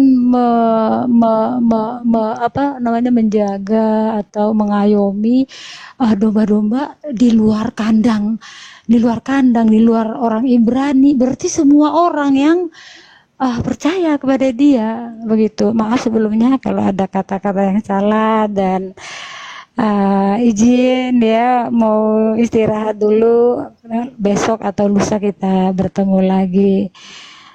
Shalom, Tuhan Yesus memberkati. Assalamualaikum warahmatullahi wabarakatuh. Tuhan Yesus memberkati. Terima kasih Mbak Ted. Iya, Bang. Jadi sebelum saya serahkan kepada yang lain, saya luruskan dulu ya tentang Al-Quran surah An-Nisa yang dikatakan bahwa ahli kitab semuanya akan percaya berhormat ria kepada Yesus, berlutut sikuk. Ya, apakah dia bilang tadi itu? Host, apa tadi? Dia bilang katanya semua akan menyembah bertekuk lutut sama Nabi Isa alaihissalam. Bertekuk lutut Ya, bertepuk lutut. Nah, Ya, bertepuk tangan. bertepuk lutut. Terpuk tangan, Bang. Nah, sebenarnya itu kau makin bikin ribet saya. Ya, menyembah katanya. Dia menyembah kepada Nabi Isa alaihissalam. Itu enggak ada. Wa min ahlil kitab illa la yu'minanna bihi qablal mauti. Artinya ahli kitab kelak di akhir zaman ketika Nabi Isa itu datang matanya akan terbelalak. Di akhir zaman ketika Nabi betulan Isa ternyata dia nabi. Yang kita tolak selama ini ternyata betulan mereka ini adalah rasul untuk kita, untuk nenek moyang kita gitu. Makanya kalau orang bertanya, kenapa ahli kitab orang-orang Yahudi itu masih dipanjangkan usianya sampai sekarang, keturunannya masih ada, sementara bangsa lain sudah tak ada? Itu jawabannya. Karena di akhir zaman Allah ingin memperlihatkan kepada mereka, membuat mata mereka terbelalak. Oh, ternyata yang disampaikan oleh Islam itu betul. Ternyata apa yang disampaikan oleh Al-Quran itu benar adanya. Ternyata yang kita tolak selama ini betul-betul Nabi dan Rasul. Lihatlah dia datang untuk yang kedua kalinya. Berdasarkan Matius 24, ya, nomor 27. Sama seperti Al-Quran. Wa in min ahlil kitab illa la yu'minanna bihi qabla maut. Ahli kitab semuanya akan beriman kepada Nabi Isa. Dengan kata lain, ahli kitab semuanya akan menjadi umat baginda Rasulullah Muhammad sallallahu alaihi wasallam. Ahli kitab ya, bukan bahlul kitab. Kalau bahlul kitab ini kan diusir nanti oleh Nabi Isa alaihi salam. Wa is qala Allahu ya Isa bin Maryam, a anta qulta linnas tahizuni. Mereka yang menyembah Nabi Isa alaihi salam, yang menyembah manusia yang datang di tengah-tengah Bani Israel itu akan diusir dan akan dicampakkan ke dalam api neraka. Innal ladzina kafaru min ahlil kitab wal musyrikina fi nari jahannam khalidina fiha ulaika hum syarrul bariyah. Itu kata Al-Qur'an. Jadi saudara, sekira sudah jelas bahwasanya orang-orang kafir yang hari ini menolak kenabian Rasulullah Isa alaihissalam, atau yang mereka sebut Yesus, di mulut saja mereka mengatakan Yesus Rasul, tapi faktanya mereka menuhankan Yesus. Nanti akan ada penyesalan, ahli kitab akan beriman kepada kenabiannya, dan orang kafir akan menyesali atas tuduhan kalau Yesus itu adalah Tuhan. Saya kira begitu dari saya. Silakan diambil alih sahabat yang lain. Iya, saya mungkin sedikit Gurunda sebelum turun. Iya, silakan. Jadi kenapa tadi saya membawa ayat itu supaya ada edukasi buat teman-teman Kristen bahwa selama ini mereka telah mengikuti doktrin atau ada pergeseran antara Lord menjadi God. Jadi begini. Sebenarnya Isa itu memang sudah menubuatkan bahwa nanti kerajaan Allah itu sudah dipindahkan atau diambil lalu dipindahkan ke bangsa Arab atau turunan Ismail. Dan ini ada kolerasinya dari perjanjian Tuhan terhadap Abraham kepada kedua anaknya Ishak dan Ismail, di mana kita ketahui bahwa Ishak adalah bangsa Israel adalah turunan Ishak dan bangsa Arab adalah turunan Ismail, dan ini pun sudah digenapi. Kenapa saya katakan bahwa Quran itu scientifical proven dan Bible do not scientifical proven? Kenapa? Karena Al-Quran selaras sejalan dengan semua nubuatan dalam kitab perjanjian lama. Jadi jelas sekali kalau kita membuka dan membaca di Matius 21 ayat 43, di sini sebenarnya semua kesimpulan dari ajaran Isa, bahwa Isa sebenarnya itu sudah menubuatkan bahwa keselamatan itu memang nanti ujungnya atau akhirnya ada dalam Islam.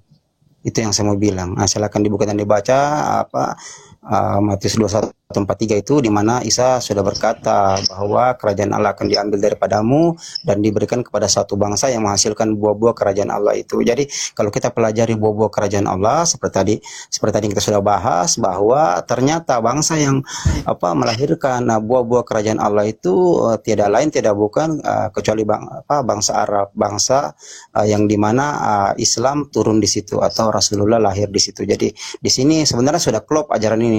Dan Isa dalam satu nasnya berkata bahwa dua kesaksian di surga itu adalah sah. Kesaksian apa itu? Setelah saya mempelajarinya, ternyata kesaksian Isa dan kesaksian Rasulullah, dan kesaksiannya itu sama. Di mana kesaksian mereka sama? Yang pertama mengajarkan tentang tauhid. Yang kedua itu di bumi. Jadi kesaksian Isa dengan Muhammad Rasulullah, baginda Rasulullah, itu ternyata betul yang dikatakan Yesus. Ada dua kesaksian di surga adalah sah. Kenapa saya katakan sama? Karena Isa dengan baginda Rasul mengajarkan tauhid. Itu kesaksiannya di bumi. Sementara kesaksian di surga sama-sama mengajarkan bahwa ketika umatnya sampai di surga akan meminum air yang dimana jika mereka minum itu tidak akan haus untuk selamanya. Dan Isa bersaksi ini, Rasulullah juga bersaksi ini tentang telaga Al-Kautsar itu. Jadi jelas sekali ada benang merahnya. Seandainya saja Injil-Injil Gnostik atau Injil-Injil asli tidak dimusnahkan oleh otoritas Romawi, ini akan terang benderang sebenarnya. Jadi ini sebenarnya ada penggambaran sejarah. Jadi dari kesesatan yang terjadi kepada umat-umat Kristen, pembodohan, di mana terjadi sekian kali manipulasi, perubahan-perubahan, inilah sebenarnya yang membuat mereka kena akan nubuatan di Matius 7 ayat 21, 22 dan 23 itu. Jadi ini yang kita perlu pahami bersama. Jadi untuk edukasi buat teman-teman Kristen, pelajari baik-baik, terutama pelajari tentang nubuatan-nubuatan supaya Anda mengerti bahwa Isa, Yesus dengan baginda Rasulullah Muhammad Sallallahu Alaihi Wasallam itu adalah satu. Kesaksian mereka adalah satu, sama-sama adalah makhluk yang paling disayangi oleh Allah. Nah, mungkin cukup sekian dari saya, Gurunda. Masya Allah, luar biasa, Bung Goto ya. Barakallahu fik, ilmu yang diberikan pada malam hari ini mengingatkan terhadap materi-materi yang sudah usang di Facebook kemarin. Ini teringat lagi, terngiang lagi, dan memang sangat menarik ya materi tentang nubuatan ini. Semoga Bang Goto diberi panjang usia, sehat selalu ya, dan senantiasa mengiringi perjalanan para apologet untuk senantiasa tidak bosan memberikan ilmu, edukasi kepada saya dan semua teman-teman yang ada. Terima kasih Bang, barakallahu fik, sehat selalu.